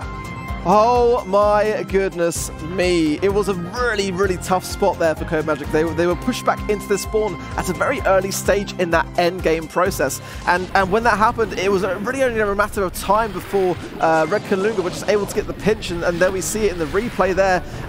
It was such an unfortunate situation there, but nevertheless, first game goes to Red Kalunga. Yeah, 1 more gives them a first set win. It's actually for both of them, it could be their first set win. They got 3-0'd by both of their opponents. Yeah, exactly, and they're both finding themselves to be in the same position as each other, so a bit of a blank canvas, actually. Maybe this is actually better for both of these teams to kind of have a bit of a blank sheet and just able to pick themselves up and start all over again. Yeah, be the masters of their own story, the arbiters of their own narrative. Yeah, I could have said it better myself. It's possible. No, but could you, though? Did you know those words, Ark? I'm just double-checking. I don't read. Okay, here we go then. KC and Curse, they're swapping Brawlers, actually. Curse going to be playing the Brock lane with Incendiary there, and KC going for the tick. So that obviously was something which they felt and their team comp wasn't really gelling so well, so they've made some changes there. It's good to see. They're still applying that pressure in the mid right now. And They're just going to be raining down the rocket. Kaida needs to be very careful. He ended himself in between the trifecta of those tick mines, and that's not a place you want to be, as Guigel will walk forward and grab himself that first star, giving Red Kalunga that early lead. Yeah, it is still, though, one kill that Code Magic will need to take the lead here. But nevertheless, if the score doesn't change at all, then it's going to be going towards Red Kalunga's hands. But I don't think it's going to end that way. I think we're going to see a couple more kills and a couple more deaths. I'd be extremely disappointed if it ended that way, because damage is applied onto Curse. He's going to be around to the side. Sun Bentley finds Kaida, so they will take the lead and the pressure in this game. With 1 minute remaining, now the gear has shifted for Red Kalunga. Yeah, I don't know if you saw that, but Curse was so incredibly low on that left-hand side there, and with the wind and the whisker of going down. As he's again on the right-hand side at 840 HP. Is he going to survive here? Kadu is putting a lot of pressure on that right-hand side lane, and we saw this in the previous game as well. Yeah, and it's nice from Guigel there to walk forward, use the Poppin to destroy the cover, and really put the Code Magic into their own spawn. Head first, are going to be gone and traded. They'll cancel each other out, as you'd expect. And now Sun Bentley finds that pop shot on the back end of it. Parzival going down. It's now a 4-1 star. Make that 6-1 star advantage. And Kaida is in a lot of trouble here. He's sitting on top of tick mines. He's got the rocket rain at point blank range. KC dodged it all apart from the last rocket. Will get away with 20 HP for now. On the other side. Well. It's 10-6 swing. 3 seconds remaining. Red Kalunga tie out the set. Oh my goodness me. Again, what a turnaround. I didn't see it coming. We're seeing a very, very much more competent Code Magic, but they're just not able to seal the deal in those moments where it matters the most. And you know, we're going to have to see what happens in the next game mode now, but going to put them a bit on the back foot now. Yeah, Sun Bentley had a great shot there before he got himself into the safety of cover. And as Kaida walked away with 20 HP, he was on that low amount for a very long time. Too long, if you ask me. Yeah, it's not easy to stay alive in those situations where you're that low on HP. You've got to really get your thumbs warmed and get your jukes and your dodging on form. And you know, these players are very accustomed to that kind of style. They know when to be under pressure. They've got to pull out all the stops. But you know, Bounce is a very, very difficult game mode because when you're low like that, you know that if you go down, it can make a massive difference to the score, and you know those final deaths matter. Not a lot of damage being dealt there in the set by Red Kalunga. 70, it's just shy of 74,000, so really one of the lowest we've seen for a very long time. Don't want to be taking damage in bounties, so you're being much more defensive, using the walls to your advantage to hide behind a lot, and you know, we see a lot more to and throws in next game which we've got here, like double swoosh, for example. We're probably going to see a bit more damage dealt in this one, I reckon. Yeah, I imagine so as well. You know, your deaths are a little less consequential, shall we say? I've got 0 deaths myself. Yes. I too am a man of culture and never died. Oh, going in Parzival, rocking out the gold mecha bow skin. He's just flexing on all these kids right now. Technically, this is a really good thing, though, for Red Kalunga, because Bow can act as like a temporary gem carrier in the event that Kadu does go down. So I actually kind of think this pick is interesting. Be keen to see what star power he's actually running as well with those mines.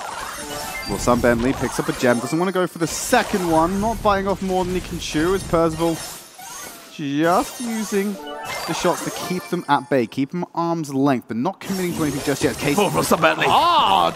Curse goes in as well and takes out Guigel. And that gives early control over the Code Magic, but they can't get the gems until Curse comes round on the side. Gets some early damage on Kaida, but won't find any kills as Guigel comes through. Curse is the gravity, and there's the damage! Cursed on the back line! Decimating Red Kalunga and opening this up for Code Magic. What an amazing suck there from Curse. And another one going here from Guigel. Curse is getting into his stride, feeling very much at home, playing Tara in those bushes. And I think this could be a really, really good bit of momentum here for Code Magic to ride. And they're almost some countdown. Curse does go down. These mines on the right-hand side, what's going on here? I think they're safe for the moment. They're fine. Guigel does keep them at bay and stops them, but there's the nice magic hands coming in. Will pull in a member from Red Kalunga and keep Code Magic in this game. Yeah, somebody got actually like an additional gem. Another double suck there from Curse. He is on fire with the Stutterwalk. The EU vibes are strong with Curse right now, and this is going to be a countdown. 10 seconds left to go. Parzival gets riggedy wrecked with, like you said, 6 seconds remaining. They go on to keep Sun Bentley alive. The gravity stops them from going forward. The magic hand takes the fight they want. And that is going to be Code Magic. Again, giving themselves that first game win. Yeah, chalking one up on the board now, and I would be surprised if Red Kalunga didn't actually mix up their Brawler comp. I think now they're going to be much more aware to Cursed on that side lane, and perhaps we'll see a bit of a mix-up for the next game there regarding their choice. We should see some adaptations. That's what I'm hoping for. You've got the option, why not take it if something's not working out for you? Absolutely. I mean, a Rosa for me would be the ideal. Oh, you just preach Rosa. I'm tired of this. It's only been one day and it's Rosa this, Rosa that. Like a broken record arc. I really think the Brawler's good. 8 seconds until we jump into our next match. And right now, like we said, Code Magic, they are one map ahead. Sorry, the lower third there just really threw me off. They're one map ahead. Yeah, the set they are going to be having in the favor of Red. Here we go. Weekool's going for the Tara pick, and I think that was the right decision to make. That should even out the playing field and give Curse a bit more of a run for his money. But I think that we'll see a couple of pulls this game for sure. I'm hoping so.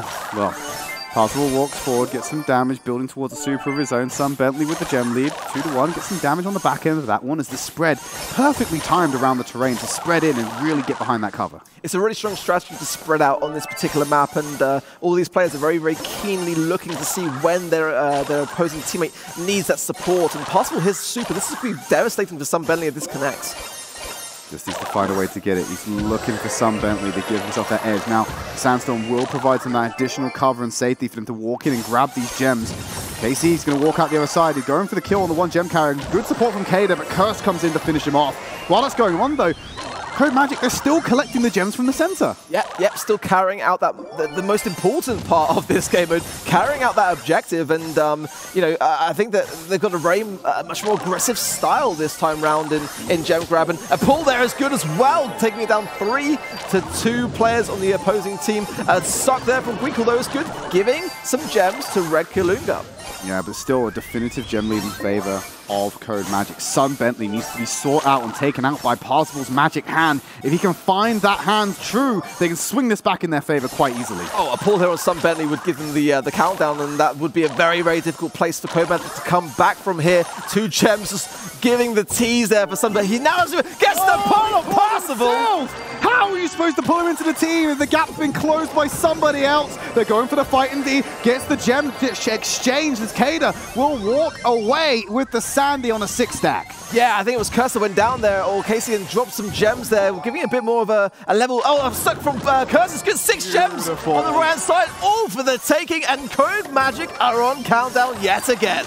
Yeah, Sun Bentley going to pull in that fight. Weekool not able to get the fight he wants here as Parzival's trying to find a way to stop the countdown. Gravity will suck him into the center. The singularity is too strong and Kada will go down. Code Magic tie out the match. Wow. What a game. What a game. It's very, very intense to watch both of these two teams play gem grab. It's so back and forth. Yes. I absolutely love it. Absolutely. Here we go again. All the pulls in favor of Sun Bentley. I don't think I saw a substantial or impactful magic hand come in from Weekool and his team, from Parzival particularly, who's playing the G in this series. Yeah, it's very much the case with these teams that sometimes there's a game mode where you just know that it's just maybe not your forte, and the most important thing with these situations here is to look to the next thing as to how to kind of get back into the game, and we'll have to see whether Red Kalunga can sort of find themselves again as they started, and but Code Magic now making a good name for themselves, getting themselves on the scoreboard. This is what they needed. Yeah, absolutely. And you ask what's coming up next? It's Siege. We're moving over to Nuts and Bolts. So some elements from the previous game types coming into this one. And as we predicted, double the damage of what we saw on Bounty. Who would have thought? I know, right? Deja vu. Yeah, that is to be expected, and obviously you want to remain alive as much as possible, but sometimes these pros know that taking a death could be for a better cause, and to protect your gem carrier, for example, or to just go in aggressively and force back the opposition away from someone who's a more sort of high priority target, shall we say. Sometimes there is such a thing as a tactical death. Exactly that. And that's what these players are implementing a lot here. We're jumping into Nuts and Bolts. Siege is our 3rd map set. Let's see how they progress onto this one. As early control for that first bolt could turn out to be pivotal.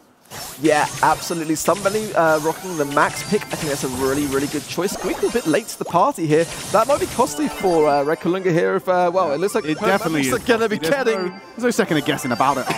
Costly. 2 bolts in favor, close to making it a third. Level 3 siege bot will definitely be running down, holding on to that 4th one to definitely make sure their economy's in a good spot for the next siege. I think Red Kalunga might be having some technical issues potentially here. Not much activity moving around on Gweekul, and Kadu was standing still, but nevertheless, the bot is coming in. It's not going to be stopping anytime soon. Parsifal got picked off there nice and easily. They're in the sandstorm, dealing damage to the Ike. 60% on the siege bot, and it's less than that for the Ike itself. A nice little distraction as aggro was taken by the invulnerability shield. Make good use of that. We're at 30% right there on the Ike. That's absolutely devastating for a first siege push. Absolutely devastating. 70% damage on one small level bot push. That is a lot of work that now Red Kalunga are going to have to do to get back in this game. Miss pull there from Code Magic, but nonetheless a lot of map area control. Casey has been given his extraction route as the level 6 siege bot going to be spawned by Code Magic. We'll go down there, but Curse and Sam Bentley are sitting on the ultimate here. They can use the max, I believe, to get that speed boost and get him into position fast as Curse has to back off. A lot of aggression coming out from Parsifal to try and take out these attackers, but Sam Bentley may be enough with the siege bot.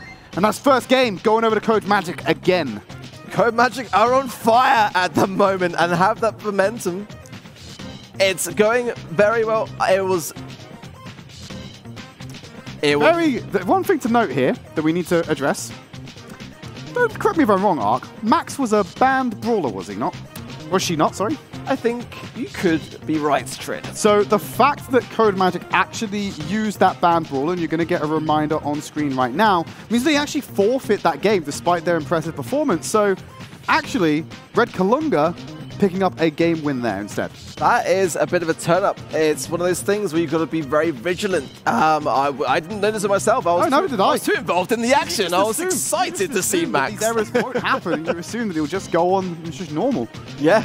Maybe we need to write down on one of our lovely little cards what the bans are, just to remind ourselves, like, no, no, this shouldn't happen in future. But it's a little bit of a learning process. We're going to be jumping back into a game shortly, hopefully, and we'll make sure that the update is actually one apiece right now, I believe. Code Magic would have forfeited it with the fact that they used the max. So actually, no, it's not one apiece, it's one. That was our first one. So Red Kalunga, 1-0 on set. Absolutely, yeah. And this is the thing, the players now are going to have to pay particular attention to this sort of thing now that this is the first time it's happened.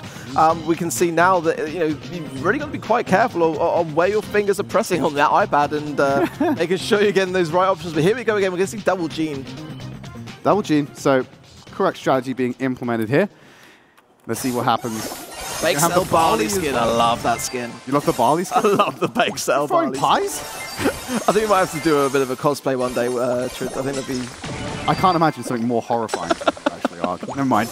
Bolts in favor. Well, actually not in favor. Oh, they are now. Red Kalunga, they're going to get a 2-1 lead. Nice magic hand. A great pull from Sam Bentley, yeah. Yeah, going to pull him in. Casey on the sandy, going to pick up the kill. 2-2. No siege bot being spawned, but now they're playing for the next wave. This is actually a good spot for Code Magic, despite that little incident there with the playing of the brawler that was banned. But now they're in a pretty good spot, getting a lot of kills, and Curse going in here on Parsifal's a great 1v1 for Curse. Actually, Parsifal survived with 800 HP there. Oh, the hand from Bentley! Pulls him in again, destroys some terrain. 7 bolts to 4 in favor of Code Magic with 20 seconds remaining. And it looks like Dowell's going to pick up a 9th and possibly a 10th if they can clean up the rest of Red Kalunga. Yeah, this is looking like it's going to be a pretty strong push here for Code Magic, but nevertheless, if Red Kalunga can defend this, then they've got to be in a really, really good spot for the next round. Yeah, we'll have to wait and see how this push goes. All right, level 12 Siege Bot coming in for Code Magic. Let's see if they can get any early or entry frags as they try and move in. Yeah, here we go. Parsifal's super pretty good looking to push back Sam Bentley and Casey on this right-hand side here. He's holding on to it a lot, though. Placing it down now. Curse putting a lot of pressure on Parsifal whilst the bot tanks those hits. And look at the damage going in here. To handle right now. It is manageable. They're trying to juggle the aggro away from it. It's going back in, though. Still bringing it down to 15% HP. Code Magic. They're in a really good spot right now. Red Kalunga have to work especially hard with the... Curse going in here. He's going for it. He gets it! They didn't even have to wait. They weren't leaving it to chance. Code Magic tie out the set. That was a very, very smart play by Cursed. I think Code Magic knew that it was going to be difficult to defend that final push. They didn't want to take any chances, and it was the right call to make, and it was a really, really great clutch ending there from Cursed. Beautiful use of the barrel roll to go in. Steel hoops, I believe. Definitely giving him the yeah, that star power giving him a bit of an advantage there, and we've seen less of his other star powers since those balance changes recently. So it's definitely as Cursed displays why it's the preferred star power at the moment for the pro scene. Big time. We're gonna go into the deciding map of this set: Red Kalunga versus Code Magic. And like we said, just to clarify, Red Kalunga. It was actually Code Magic, sorry. Really unfortunate that he ended up using a banned Brawler in the first game, so they had to forfeit that match, giving Red Kalunga that 1 game win they currently have right now. We're a tied set moving into the third. Yeah, absolutely. So at the moment, Red Kalunga haven't actually won a game of Siege. It was Code Magic which gave them the points. So, Code Magic are now they've got to effectively do even more now if they want to come through and finish this round off smoothly. But you have to rub some salt in the wound. Wow, I'm quite... Hey, this team hasn't technically won any Siege maps. I'm like, all right, settle down. I'm quite a cold talker, Trick, That's fine, but look at the early advantage for Code Magic. Bolts in the bag, that's going to be their first Siege bot. A level 4, that's actually the highest round 1 Siege bot we've actually seen so far. Yeah, that's a great pull by Parcel there and Curse, getting him taken down quickly out of the mix. But this is actually, like you say, a very high-level bot for the first round. They actually used the magic hands to pull Daryl away to stop the aggro from being taken on the bot, get it closer to the Ike. But he is going to respawn. Guigul going to tank that up using the invulnerability. Great aggro management there to make sure no damage was taken. Yeah, no damage taken, but at the same time, a missed pull from Sunbelly might allow Guigul there just to hang around on that left side and be more of a pain, allowing his teammates in the meanwhile on the right side to push up into that middle area. But the Sunbelly's second pull is good, and Parcel goes down. Eagle's trying to go in with the barrel roll. Now he's isolated himself.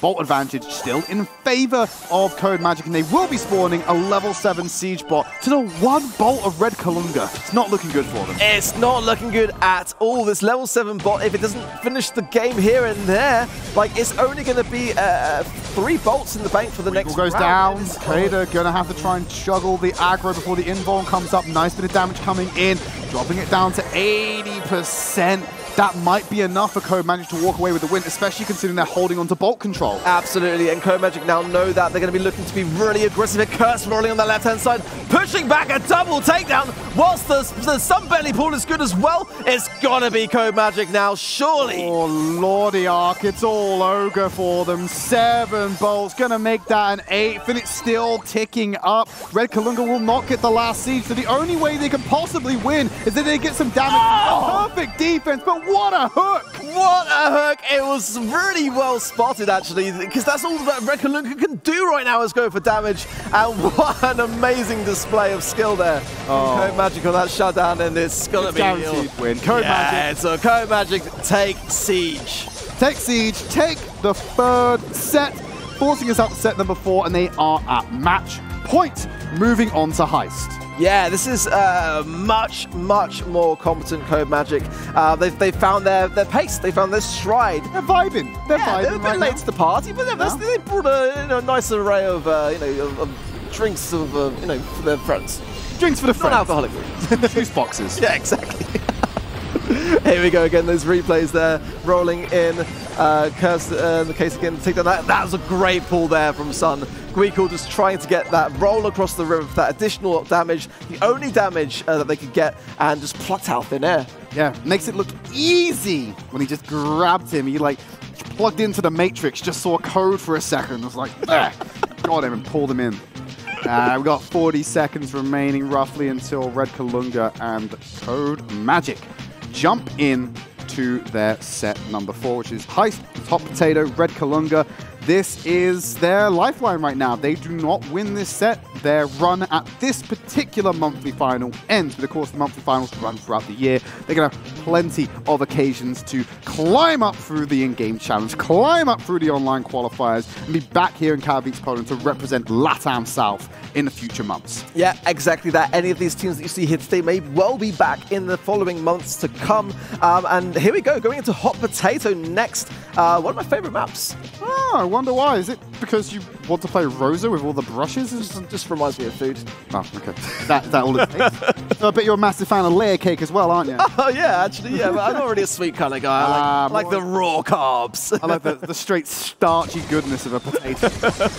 Here we go then. Parcel still holding on with the Bake Sale barley skin. Casey moving up very quickly on the left-hand side to get some early damage by Code Magic there. Why is no one stopping KC right now? He's just able to get free damage. They're trying to get cursed. Guigle's going to find it. That's why, though, because Red Kalunga, they're able to get into the base, and they can definitely outpace the damage that KC can provide. Actually, they didn't. They lost out on that trade. They did, yeah. They left KC on his own for a very long time, and I think in their minds, maybe it wasn't as long as it actually was. But in the meantime, 30% damage was dealt by Code Magic, and you know what that tells us about Red Kalunga is they actually just don't really care too much on defense, and that could be dangerous for Code Magic. Weagle goes in. The barrel roll ends a little bit too short, making Sun Bentley pick up the kill, but Cade is going to be there to compensate for it. Avenge's fallen comrade. KC sitting in the pie.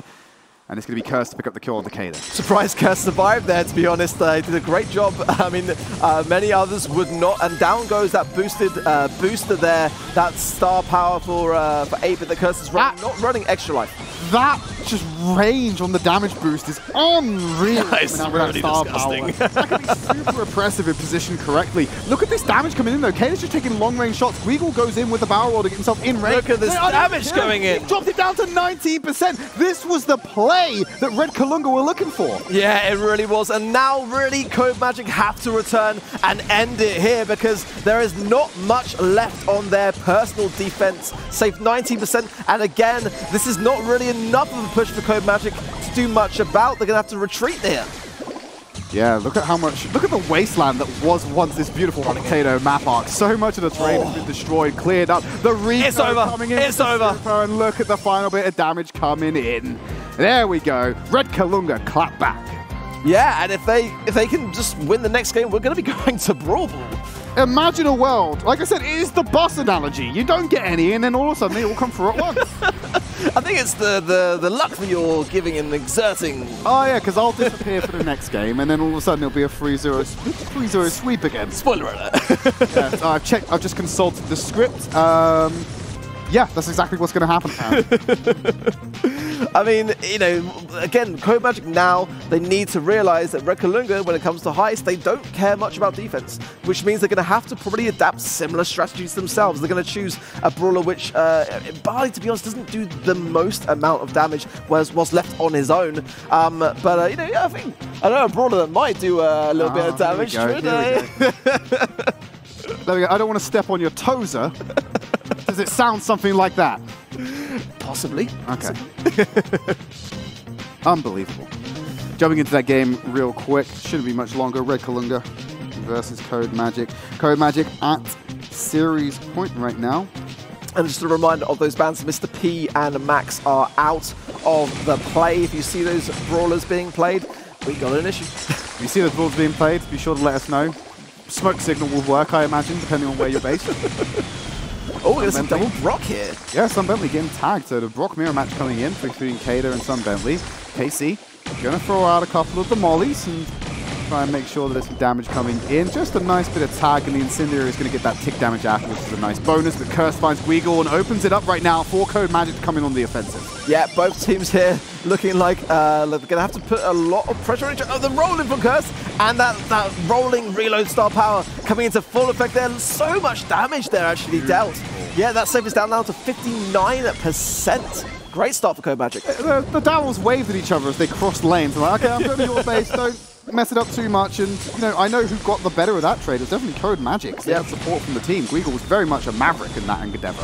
Quick high five, and then back into the action. Curse rolling away now. Geekle rolling in as well, but shut down by Sun Bentley on that lane, and down now very low in HPS. Got to heal up here, but Code Magic a bit more on the defense now. They need to go back to that beginning phase of the game and get that pushback. Weagle goes in. Curse turns it around nice and quickly. The chip damage has been coming on to Code Magic safe while this is going on. 63% to 59, so they've really closed the gap. Sun Bentley finds Kader. There's the barrel to try and stop that clear line. It's like the Curse goes in himself, gets that oppressive damage in onto the safe and drops him down to 32%. At the same time, Geekle's getting damage as well, taking the Code Magic safe to 44%. It's really getting close now.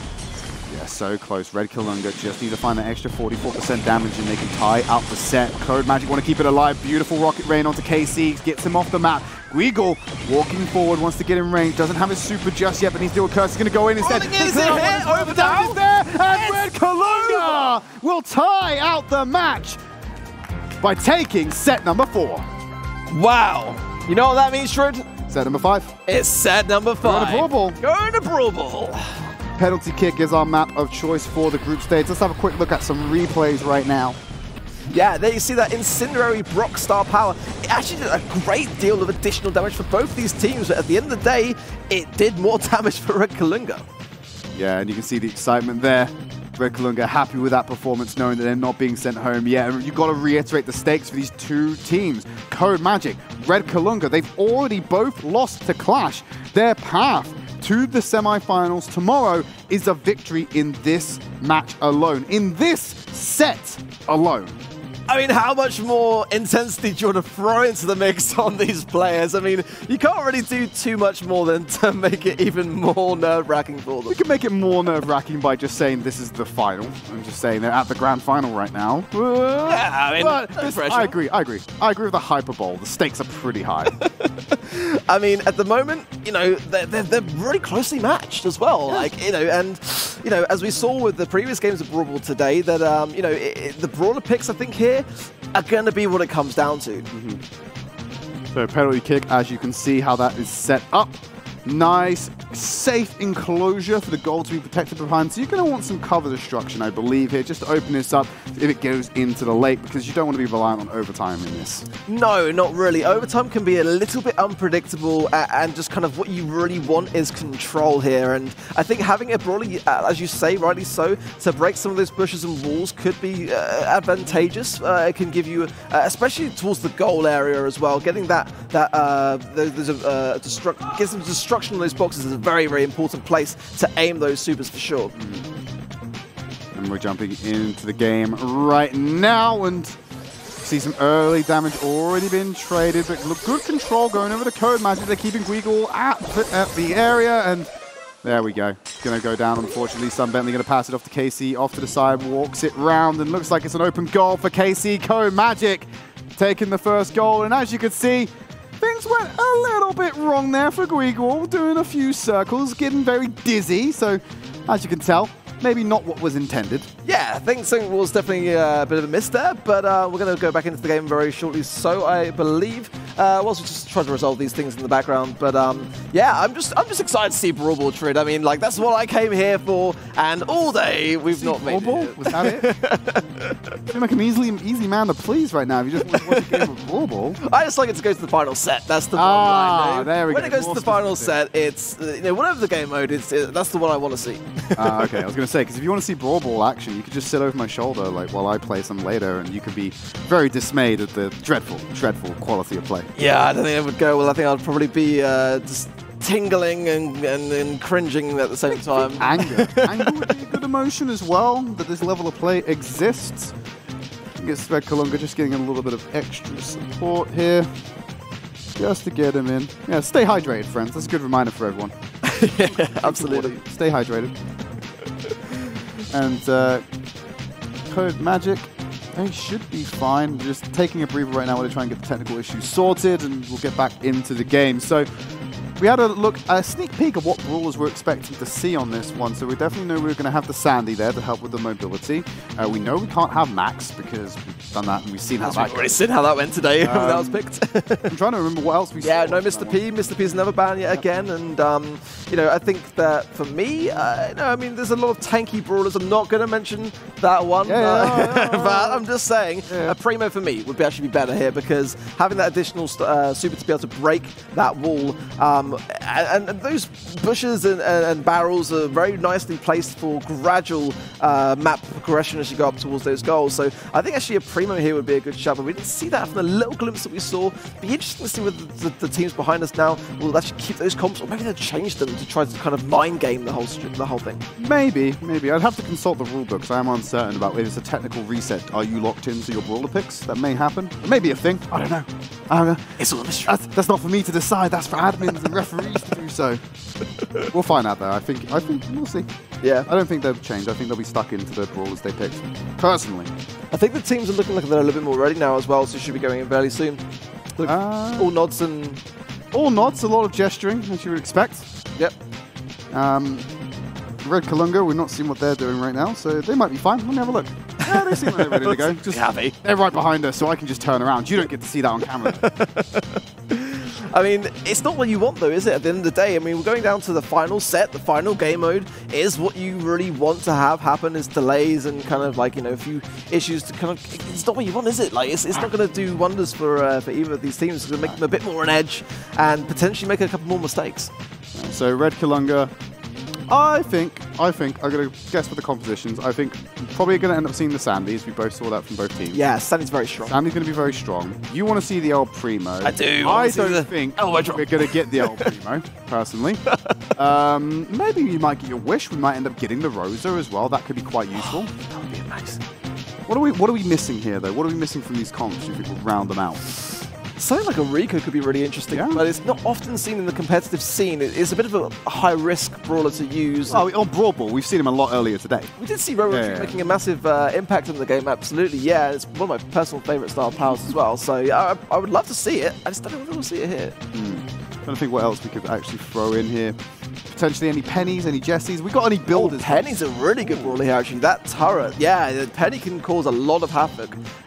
Balls of fire, with the bombardments of cannonballs that come down to the map and leave that fire damage. It can make a massive impact. So yeah, Penny would be a great choice. We'll see that. Any more supportive ones? Let's just go through our options here. So potentially, is it worthwhile looking at potentially a Pam? I don't think necessarily on Brawl Ball, but... Do you know what? Pam's not actually a bad brawler here. The reason being is because by placing... it depends on what star power you're running with Pam.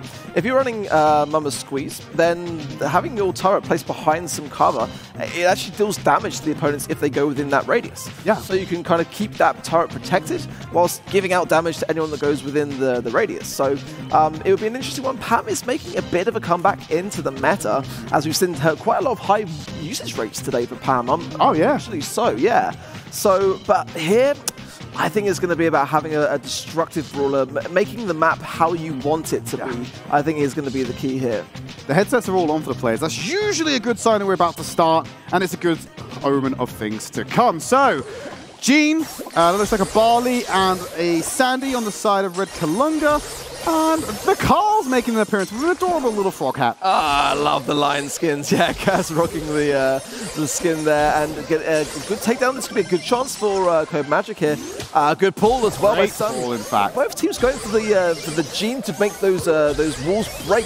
It's a really, really high pro strategy with that.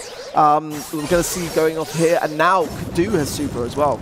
Yeah, so he's looking for a grab from somewhere. Won't use it on Casey just yet. The ball is figuratively and physically in the court of Parzival. Curse going for a spin there. Will pick up the kill, and now he's playing in the goal line of Code Magic, and they're going to use that information to press forward. Wow, Curse was doing some havoc and then came back, but now Parzival's been left on his own. I think he's going to be able to walk in. Casey not able to do anything, and Parzival puts his goal on the mark for Red Kalunga. Nice zone control with the last call from Parzival. Will keep it away from the ball. No one does anything with that as Curse moves forward, pops the super, decimates Parzival at close range, and now it is Red Kalunga. Great ball from Sun Bentley! Beautiful shot there will tie out this particular game. Next goal will win. Wow, that was such an amazing pull. A return pull there from Kadu as well. That Sandy super just now causing a bit of an issue for Code Magic, forcing them to retreat. But Casey's coming back in now. Hopefully they can get some momentum here and go on the counter push. Throw in the super just to disguise them as they try and navigate around to find that ball. Sun Bentley with the pull finds Kada, and he's going to be cursed on the back line. He's got one, he's got two, and it's an open goal for Code Magic as they will take game number 1. What amazing plays from both Cursed, Sun Bentley, and KC. They're working in perfect harmony and synergy to come out with that victory there. And now that's what they really, really needed now, because they are effectively one win away from remaining in the competition. Look at this pull right down the middle. Kada pulled out of the way, and it's a fantastic and open shot for KC to make. And this one by Code Magic, they did all the hard work in the midfield, so they can just walk it in when it comes to the enemy goal. Yeah, I wouldn't be surprised if these players for Code Magic here retain those same brawlers. I think Curse was doing a fantastic job playing as Carl, putting so much pressure on Parsifal and Kadu, and I think that now it's about what Red Kalunga do. Do they change their brawler comp on the idea that Code Magic will retain the brawlers that they just played, or will they take a gamble? Who knows? Got to do something. They are at risk of getting absolutely kicked out of this monthly final. They lose this next game, Red Kalunga are gone. Going home, but having made hopefully some new friends and had one great time. Don't give me that. The true Brawl Stars Championship was the friends we made along the way. ARC 2020. No, I don't think it is actually. I think it's the competition. I think it's the competitive spirit. And I think it's the drive these gentlemen have to win. You know, with that sort of winning talk, you could be a good player in Brawl Stars. How many trophies did you got through? Like 4,000. Like 4,000 maybe. I'll be a coach. I'll sit there. I'll be a head coach, and I'll have an assistant who has all the game knowledge. And my job as the head coach would just be to convey that information in a passionate and empowering way. The assistant coach will be the brains, and I will be the voice. Awesome. All right, do you want that opening? You could be my assistant coach. If there's an application, I'll fill one out. Happily. All right, I'll put it up on LinkedIn, and then you can just apply through there, and then we'll find a team, and then we'll compete at the next monthly finals. And I'll Can you imagine if we end up being behind back us? onto the stage to try yeah, lads, you need to do this, make these adaptations. All good. Right, I've got to jump back to the casting desk. I'll see you in a minute. I don't think that's allowed somehow. Yeah, actually, it was funny because before we started the reveal for the casting team and all those things, a lot of people were asking me to play with them in the in-game challenge, and I was kind of a bit of an awkward spot, having not being able to fully explain why I was saying no. No, I don't think I will come and play in this in-game challenge with you. Okay, players are all set then, going in, and we are going to see a Brawler comp switch up. We cool here, going for the Penny option. And when we said before, that was a really, really interesting Brawler choice. Yeah, it could be here as Gweagle with a very festive skin. And Carl's going to find that first kill. Cursed on the back end of that pickaxe. Now he just pops his super as he drives forward. Sam Bentley with the pass. Perfect timing on the exploration to make sure he immediately catches that pass as Gweagle is under pressure now. Cursed moves into the goal area, and that's going to be an aggressive magic hand to clear it, but not successful on this attempt at the combo. No, but a fantastic start for Code Magic. They are really putting the pressure here on Red Kalunga, who are fighting to... Cursed has gone in. He's going to clear up the goal. They just need the ball, and Parsifal gets the frag on the back line. He's going to kick it upfield to clear it out and save his team. It was a smart choice to not push all the way towards the goal. I feel like the respawn there from Code Magic was there and not allowing Parsifal, but that turret as well, that Penny turret especially, yeah, doing so much damage.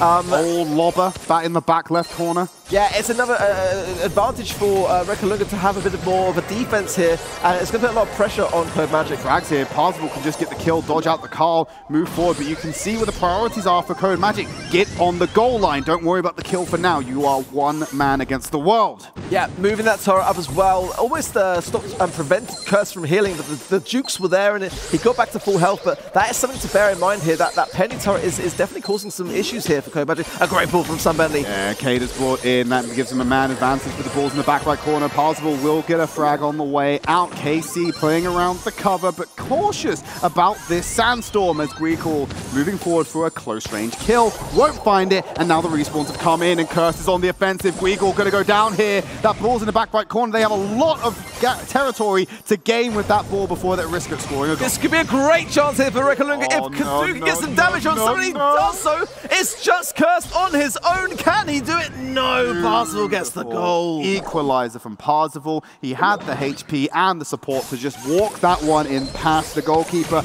25 seconds remaining, and it's Red Kalunga who have the lead. Code Magic need to equalize fast and force out the overtime. Yep, Kadu there with a great cancellation as well on Curse Super here. The ball has been pocketed, I think. Kadu's got Super Parsifal with a good takedown as well. Without the ball, nothing's going to change.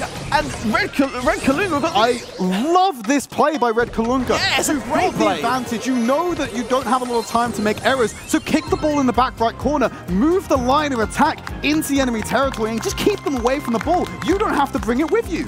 Yeah, absolutely. Bringing the ball there is only good potentially. You're going to concede a goal, right? So just get out of the way, remove the problem. And with that one goal in the bag, Red Kalunga are back in this. We're going down to the final game between these two teams. So in the distance arc, and I love to see it. You love to see it indeed. Final game to decide the set, the match, and the monthly final campaign for both of these teams. The loser, 2 goals, separate you from going to the semi-finals tomorrow or going home. Yeah, who of these two teams is going to join Clash? And the stakes could not be higher right now. Both of these two teams have gone the mile, the distance, and now it comes down to the next 2 minutes and 22 seconds.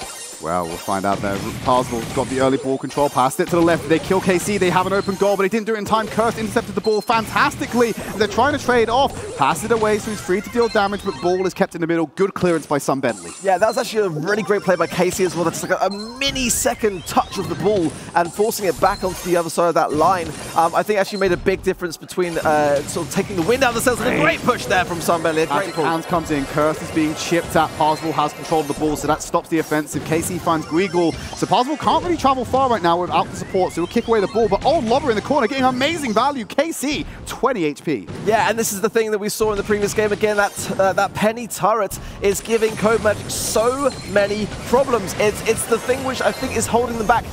Sun Bentley, I know still alive here, could pull the turret there from that corner, but is choosing not to right now. We saw it in the previous game, but not in this game. He could pull the turret, but then it would also create a path for him to get hold of the ball as well without having to move into this dangerous Sandstorm territory that, in the middle, obviously the Sandstorm represents his Sandstorm. Now with a great ball from Sun, Curse rolling in, and Casey still alive. This is the chance for Code Magic to score, and score they do!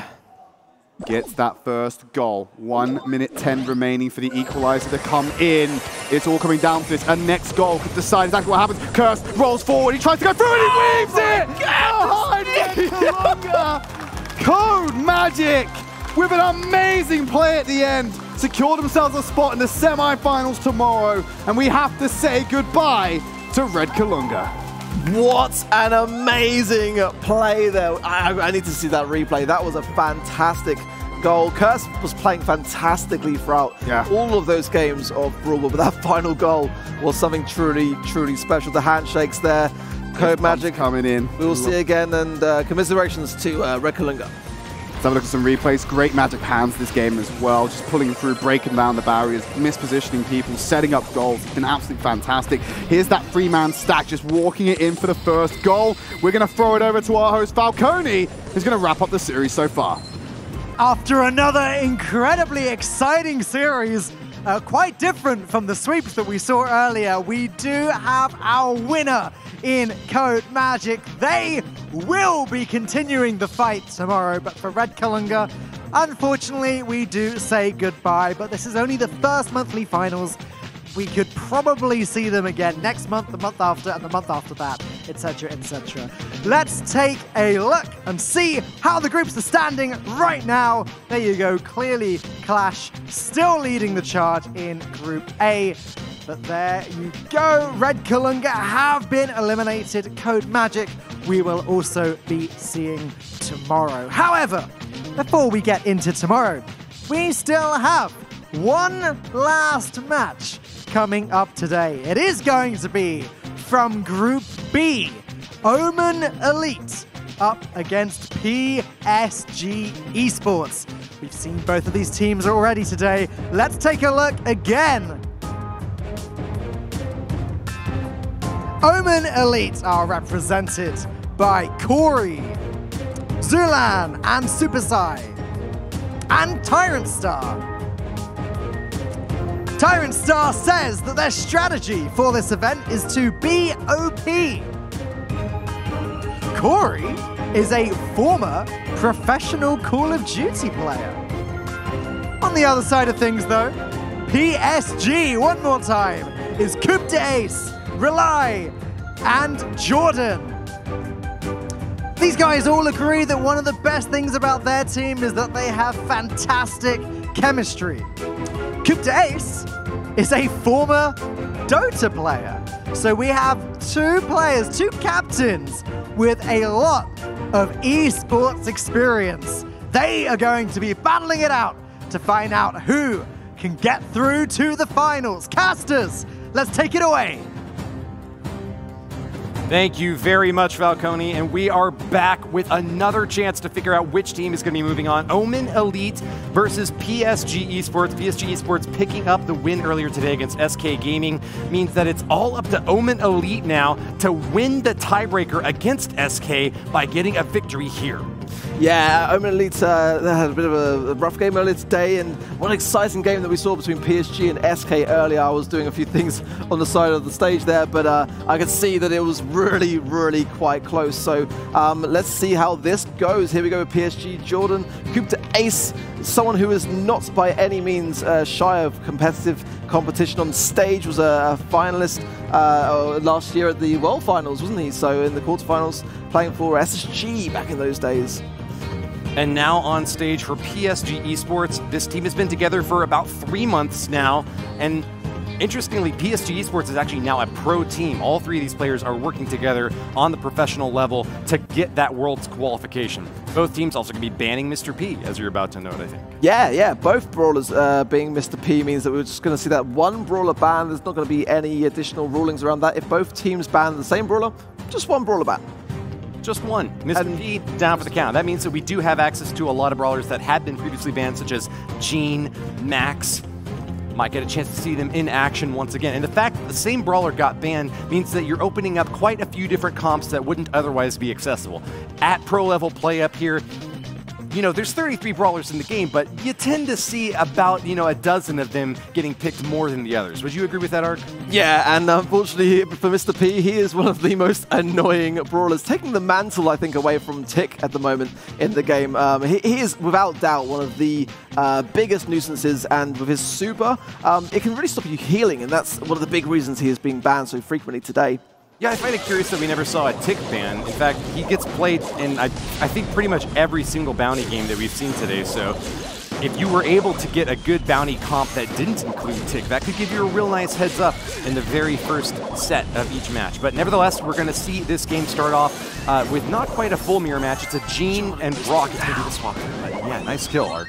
Yeah, that Jordan was very low on that left-hand side and got taken down very early on. Giving Omen Elite a lead here, which is going to be putting them in a good spot, I think.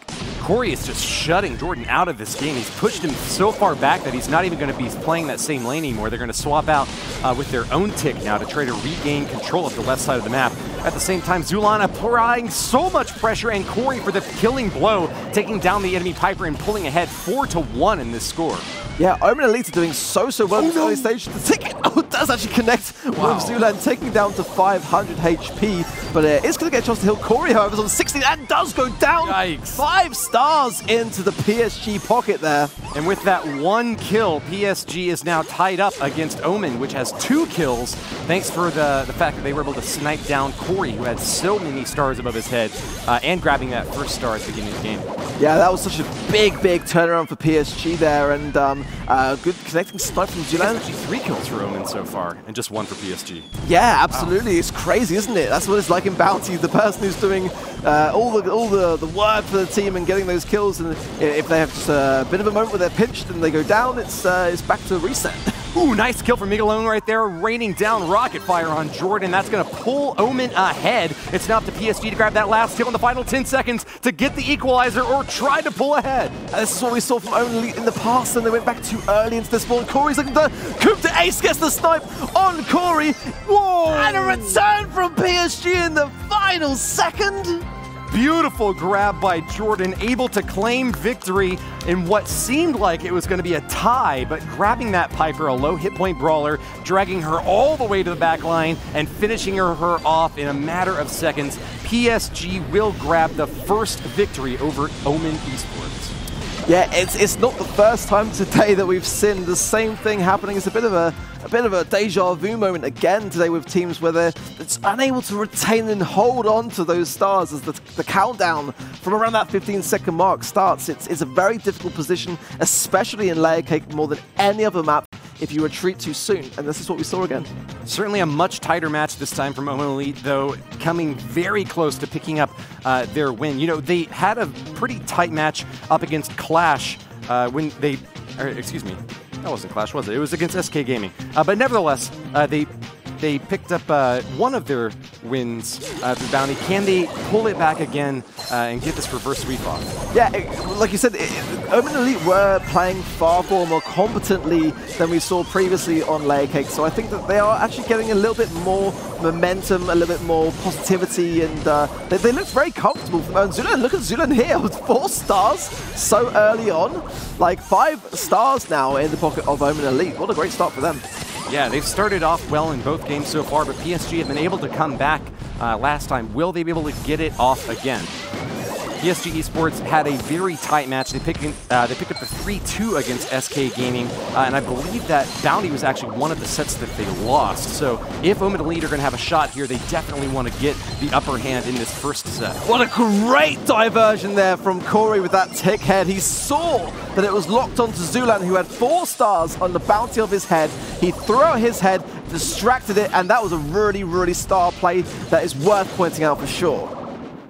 Hey, Ark, sometimes you lose your head and that's the end of the game, but if you're tick, it could actually be a pretty big benefit if you manage to knock another brawler down. And that's another kill for Migalone now. That cannon fire dealing massive damage. Great balls of fire providing that zone denial on the top side of the map and keeping PSG at bay. Yeah, Magellan's cannon there actually causing so much problems for the PSG team, and they're going to have to either get that taken down or they're going to have to go back even further into their spawn, and it's going to be getting tight. Coup to Ace goes down there from Magellan as well. A brutal kill. I don't know how Migalone got that far in. Oh, excuse me, that was Coup d'Ace. It's that far in, but nevertheless, this is going to be a walk-away victory from Omen unless something massive happens in the next 8 seconds. They would need to get a couple of kills and just wipe this team off the map. They're going to certainly try for it, though. Lots of tick bombs falling in, but a super from Piper jumps out the map, and that'll be enough to hold on to their lead. Omen are going to equalize this set. Yeah, a fantastic display from Omen there. Looking far more confident. A bit of a smile from Corey, that's good to see. And yeah, they really took themselves into that game. And I think they're a bit more cautious around their deaths and sort of try to... That was a great play for me there, that distracting of that tick head by Corey. I think that, I think they could go all the way on this particular game mode personally. This is a much better looking Omen Elite for me. Yeah, they were winning in the first game. They started off winning the second game and took it all the way through. I feel like Omen Elite have definitely got a shot to make this reverse sweep happen. Yeah, and that penny turret, I think the penny pick here is working out really well for them. I don't think they're going to be changing that particular brawler, but it'll be interesting to see whether PSG do change something with regards to that. Maybe a thrower, maybe just changing the lane and putting Tick more in charge of getting that taken down. Remember, since Omen Elite had an 0-3 record against SK Gaming, that means that they're going to have a really uphill battle in the tiebreaker unless they can just completely dominate PSG in this final match today. Yeah, every single game counts here, and if you go to a tiebreaker, those things will come into effect. And here we see the star powers as well.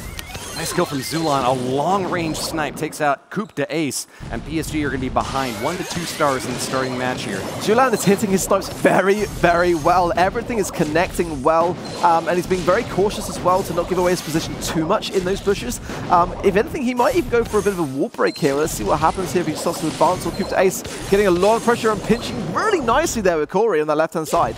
Tempted to pick, snappy sniping whenever you're landing that many hits, but it looks like the bush coverage is just too valuable for these players to give up. They're just hanging out right there in the center, trying to get pop shots here and there where they can. Nice help from Coup d'Ace trying to take down that tick head, and it looks like they will survive in the top end, but PSG pushed back into their spawn now. Omen have a decisive lead despite there not having been any kills in the past minute almost. Yeah, Jordan had an opportunity with Super, did actually miss. Magellan chose the right distancing, and he's going to have to now cycle to get that back to give PSG a bit of an opportunity to make a pull here. In the meanwhile, down goes Zulan, and that is going to change the score dramatically in the final 30 seconds. A crucial pickup for PSG Esports as Zulan have been holding on to 4 stars. The big bounty has been claimed, and now it's up to Omen Elite to pull it back and reclaim that ground. 15 seconds left. Some snappy shots from Zulan are going to equalize this, and we're back to a 4-4 score. The tick head goes out. Is there a quick shutdown from PSG? I think we're going to go to a draw if Corey can keep his distance and stay alive. Looks like he will, and that is the result, indeed. A 4-4 draw in this tiebreaker game of set number 1.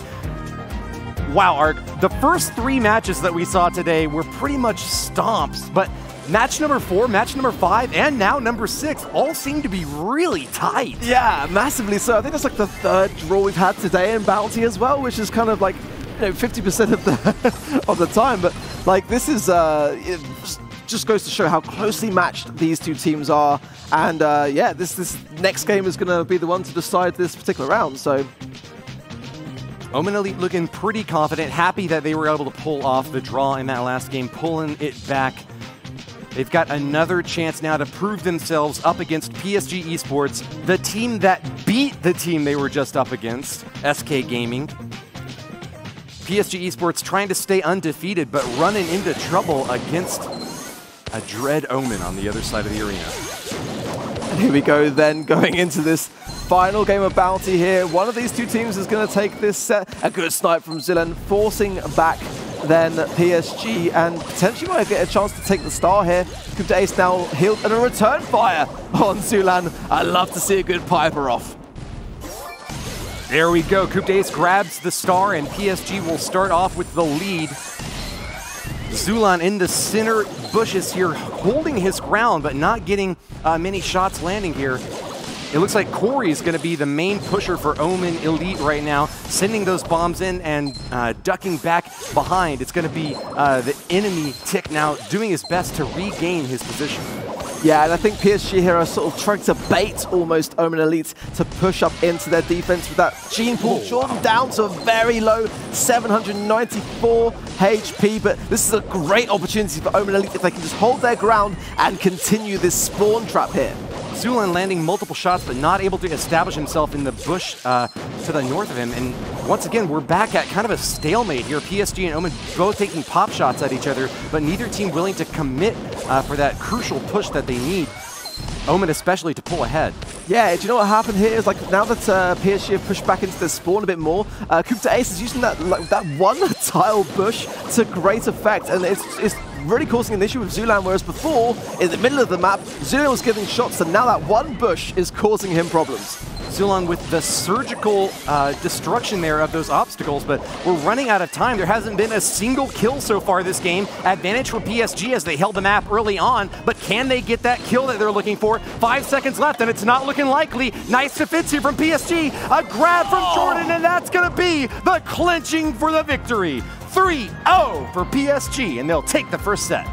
Jordan was so unbelievably patient in that bush with that super. I don't think that I would have been quite as much myself. They would have just gone straight for the pool. But nevertheless, it did give them those additional stars just to ensure that that was a victory in the hands of PSG. And yeah, a great end to what was a pretty uneventful game nonetheless. You got to hand it to Zulan. I don't know if you saw that at the end there. The Piper firing 3 shots the second that gene pull went off, doing her best to try to finish off the enemy brawler before she lost her own. In fact, if that 3rd shot had landed, because 2 of them did land on the gene, if the 3rd had landed, it would have equalized the game. So, hats off to you. It almost worked. The synergy that I wish I could find for myself in Brawl Stars.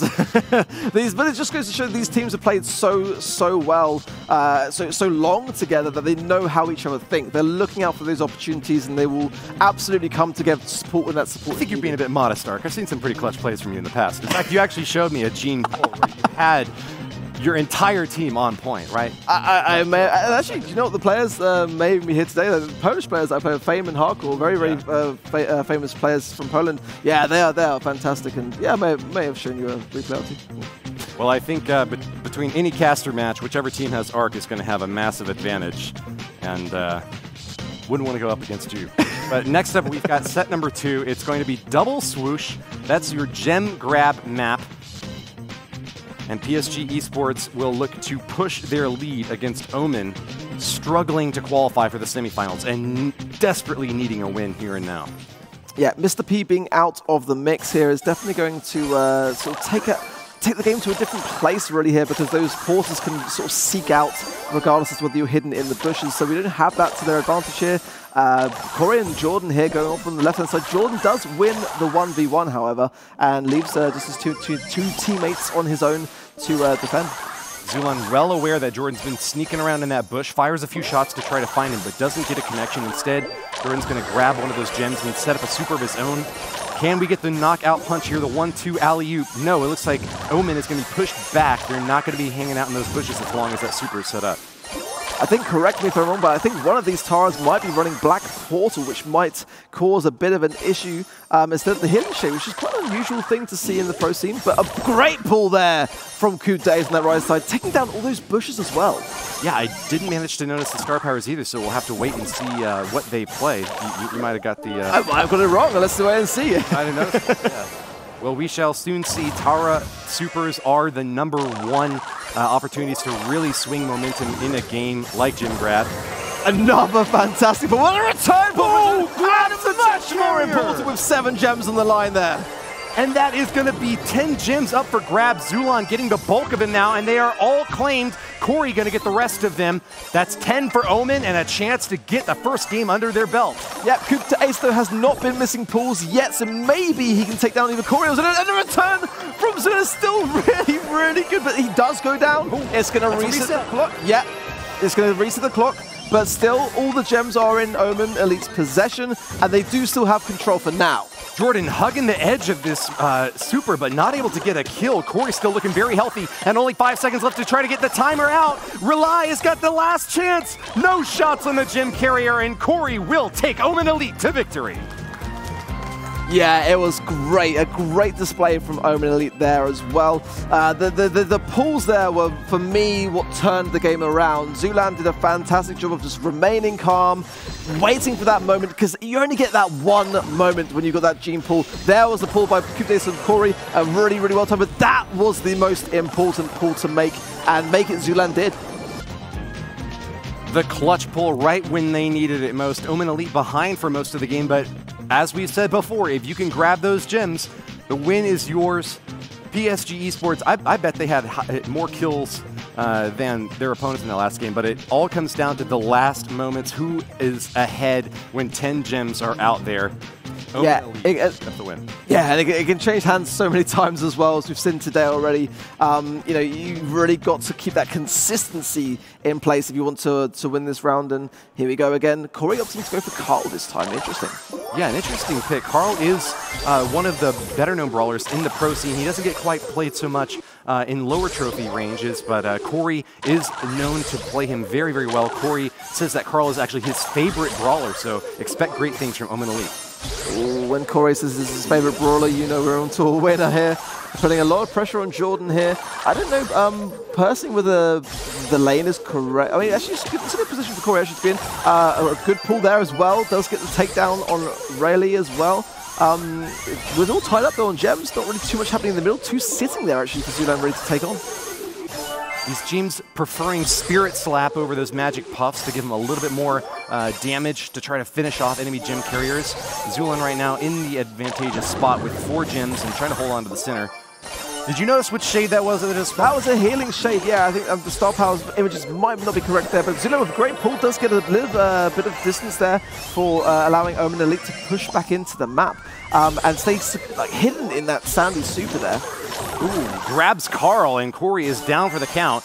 Going to be able to get that 5th gem, but Coup-Days has got more overall, and with 3 brawlers in the center of the map, they have control right now. Zulan would be making a very risky play if he went for that gem. He's going to hang back in the bush instead. Smart move there. Oh, actually, he's got Magic Puffs, doesn't he?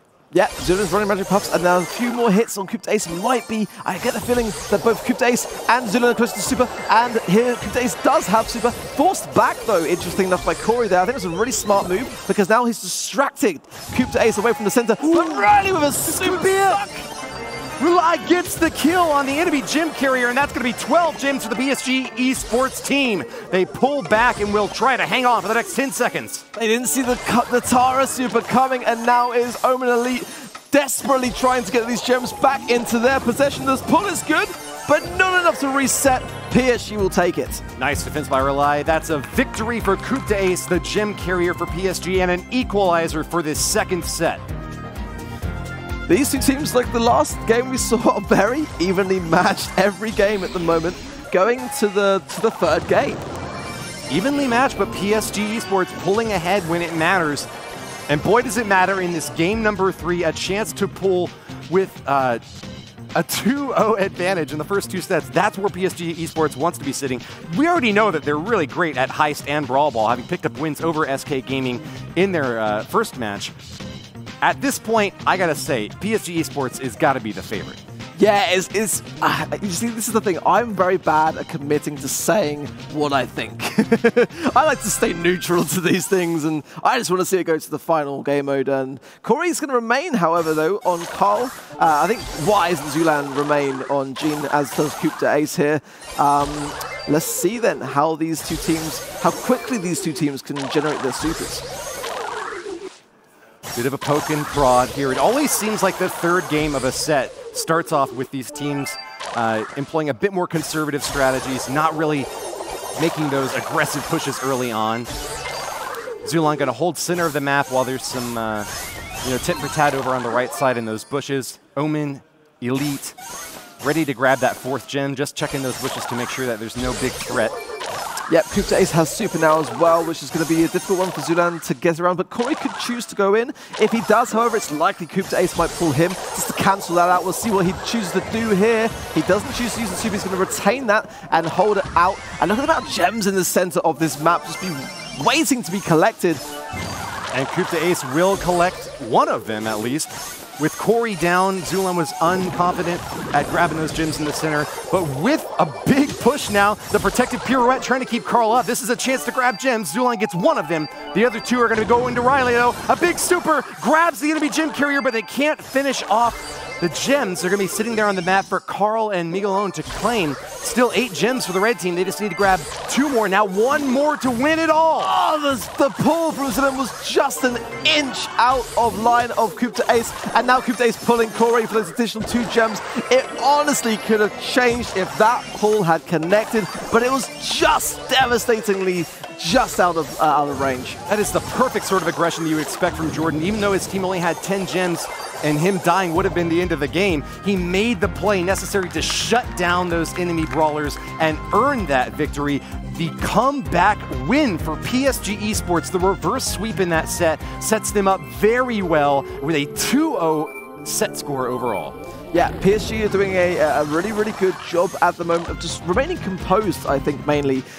We've seen them behind, we've seen them fighting back, and again now, with 2 sets up, they're in a great spot at the moment to continue on this competition. They look undefeatable. I don't know if Omen Elite can qualify. Even if they win all 3 at this point, they would be behind in the tiebreaker against SK Gaming. Still, though, we're going to give them the benefit of the doubt and let the calculations run in the background as we watch the set number 3 to take place very soon. It's going to be Siege once again. Remember, Mr. P is banned for both teams. We'll take a quick look at some of the set stats. There you see a appreciable 21-14 kill-death ratio there for PSG Esports, dealing quite a bit of damage, as always, to their opponents. Yeah, the thing with kills and deaths is that I don't know really necessarily whether, just more kills or deaths mean something. I mean, for me, I think it's like what we were saying earlier, really, like if you have it's the weight that is attached to that kill that you make for your team. Like 1 gene pull and all those gems going down is far more advantageous than getting perhaps like 3 or 4. But here we go into nuts and bolts then. No Mr. P, like you say, though. Not going to be seeing him on here. Too bad. Well, Nuts and Bolts is a great map to play this Siege fight on. There's just a few little bushes to kind of hide around in, but quite often in this map we've seen ties in that Bolt score, sometimes with only 1 or 2 Siege machines ever being deployed in the game. We're going to be starting off on the left side of the map. All 3 Omen players are going to be grouping up together. That could be danger if Sandy is able to find a few shots on him. But, yeah, that can stack. Zulan with a great early pull on Riley as well. They're both actually going down. But I think it's wise that Coup d'Ace and Zulan do remain playing Jean. They're warmed up to it. They've been very consistent with him. So I think that makes a lot of sense. And Magic Puffs making an appearance as well, which I think is the better star power in this circumstance here. The early roll from Riley getting that damage on that bot as it advances onto the PSG Lake. And Miguelon playing Rosa as well. I know you're a big fan of Rosa, so excited to see her making a debut here. Even though there's not too many bushes in this map, still, I was pretty surprised that Relay made such an aggressive attack against that Siege machine before it even got within range of his own Ike turret. Didn't take any damage on his Ike, but kind of losing center control of the map here. They're going to pull back and do their best to win this next Bolt race. It's tied up right now, 2-2, and it looks like PSG actually are going to be able to grab hold of it again and get the next Siege machine. So many gene pools going back and forth right now. They're so consistent. Days and Zealand have not missed a single pool so far. The accuracy of these two players playing this brawler is insane to watch. I love it. Yeah, why play Piper when you can just get these sniping pulls with a Gene, drag them all the way back to your side of the map and finish them off. Easy peasy. Nice pull there from Zulan, also able to pull the Siege bot off the Ike, avoiding a lot of damage there. His Ike only going down into the 80s. Yeah, it was a great play. Jordan almost went down, actually, because of that pull by Zulan there. Oh, no. Surviving about 100 HP. Magellan having issues now. Needs to heal up. I'll be able to see whether she is running Plant Life or Thorny Gloves. Let's see. Oh, no, don't see. You're not going to find out. Cube to Ace shut that one down. Shut it down, and PSG Esports with only 6 seconds left just have to hold on to a few more bolts, and it looks like that's going to be it. PSG gets the last and final Siege. That ought to be a walk-away win from them, barring some sort of miracle. Well, this is the thing now. The only thing really that Omen Elite can do is try to get like an additional bit of damage, but this bot is coming in. I don't think that Corey's already, I think, given up here. There's literally nothing now, and PSG are going to take this first game of Siege pretty comfortably. Well played to them, a 1-1 draw in those first couple of sets and having to come around with a reverse sweep. But in set number 3, PSG Esports is looking dominant already. They just need one more win to secure a 3-0 sweep of Omen Elite. Yeah, and like you said earlier, I think that, with regards to tiebreakers, I think that PSG have done more at this present moment in time. Omen Elite, I think today have won 3 games counting, so it's going to be tricky for them now. This is now pretty much their last chance potentially to be able to come back and fight for their place tomorrow. Let's see what happens in this. Let's give a Siege. It is their last chance. Yeah, if they lose this game, it's all Ogre. Arc. Ogre or Ogre? One last, yeah, good question. One last map to play here in Siege. And I'm kind of wondering, do you expect a Brawler swap up from Omen Elite? What could give them the edge that they need? I think you're right there in that question. I think that a Brawler comp change might give them some options, and I think options is what they need at the moment. What they were using before obviously wasn't working out too well. I would retain the Gene. I think the Gene pick is good. Maybe go for a Rosa, but we're not going to see that. No, we're going to see we're going to change the skin of Barley. Yeah, go for the Canadian skin. Skins equals wins, right? Skins equals wins, yeah. Facts. Well, Maple Barley's tossing some syrup into the middle of the map there, trying to get the kill on Coupe d'Ace, but he is looking relatively safe there in the backside, grabbing both of those first couple of bolts that spawn. PSG not going to be able to be denied in this first Siege bot, but as we've seen before, it's not always the first Siege bot that wins the game, especially at just level 2.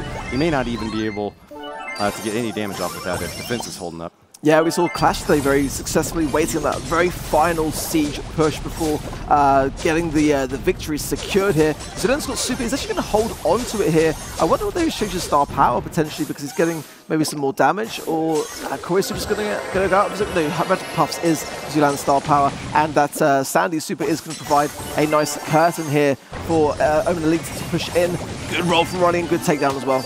Look out, though, because there's Rude Winds on the other side of the map. PSG trying to hold on to the center of the map, and it looks like they will gain possession of the mid-map. They're going to tie up the Bolt scoring and about to pull ahead. Wow, a missed pull from Zulan there might be what turns this game around now. PSG going to get the second Siege bot and look at hold control of the middle again. Coupe d'Ace gets a beautiful pull and will set up for an amazing Siege bot push. Let's see what they're able to do with it.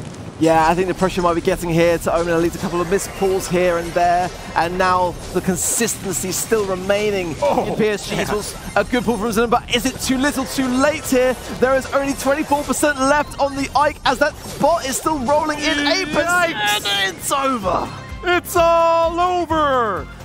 Paris Saint-Germain Esports takes the match. Victory over Omen Elite, and they will advance to the semifinals tomorrow as the first seed in this group.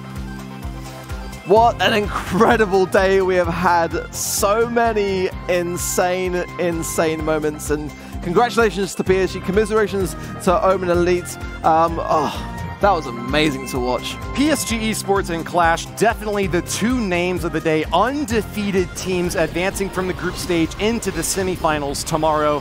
they'll have a strong chance at moving on to the finals since they'll have preferential seeding in that bracket. Don't forget also we have an East Asia finals tomorrow with 2 new teams, but let's send it back to Daniel Falcone. Thank you, Woody. What a day of Brawl Stars we have had. Yes, we had some domination earlier on from Clash and from SK, but then things got much closer. Sadly, we are now saying goodbye to Omen Elite as we have our top 4 teams. Let's take a little look at tomorrow's bracket and see what we've got coming up. As there you go. First, Clash will be taking on SK Gaming, and after that, PSG Esports will be up against Code Magic. Then the winner of those matches will be facing off in our finals. Don't forget though, like Woody said just a moment ago, we will also have our Asia finals between Jupiter and 3 Bears. That'll be happening first tomorrow at 12 p.m. CET. That's when we're going to be starting. That's 12 p.m. CET. I hope you've all had a wonderful day and enjoyed the broadcast, and we'll see you tomorrow.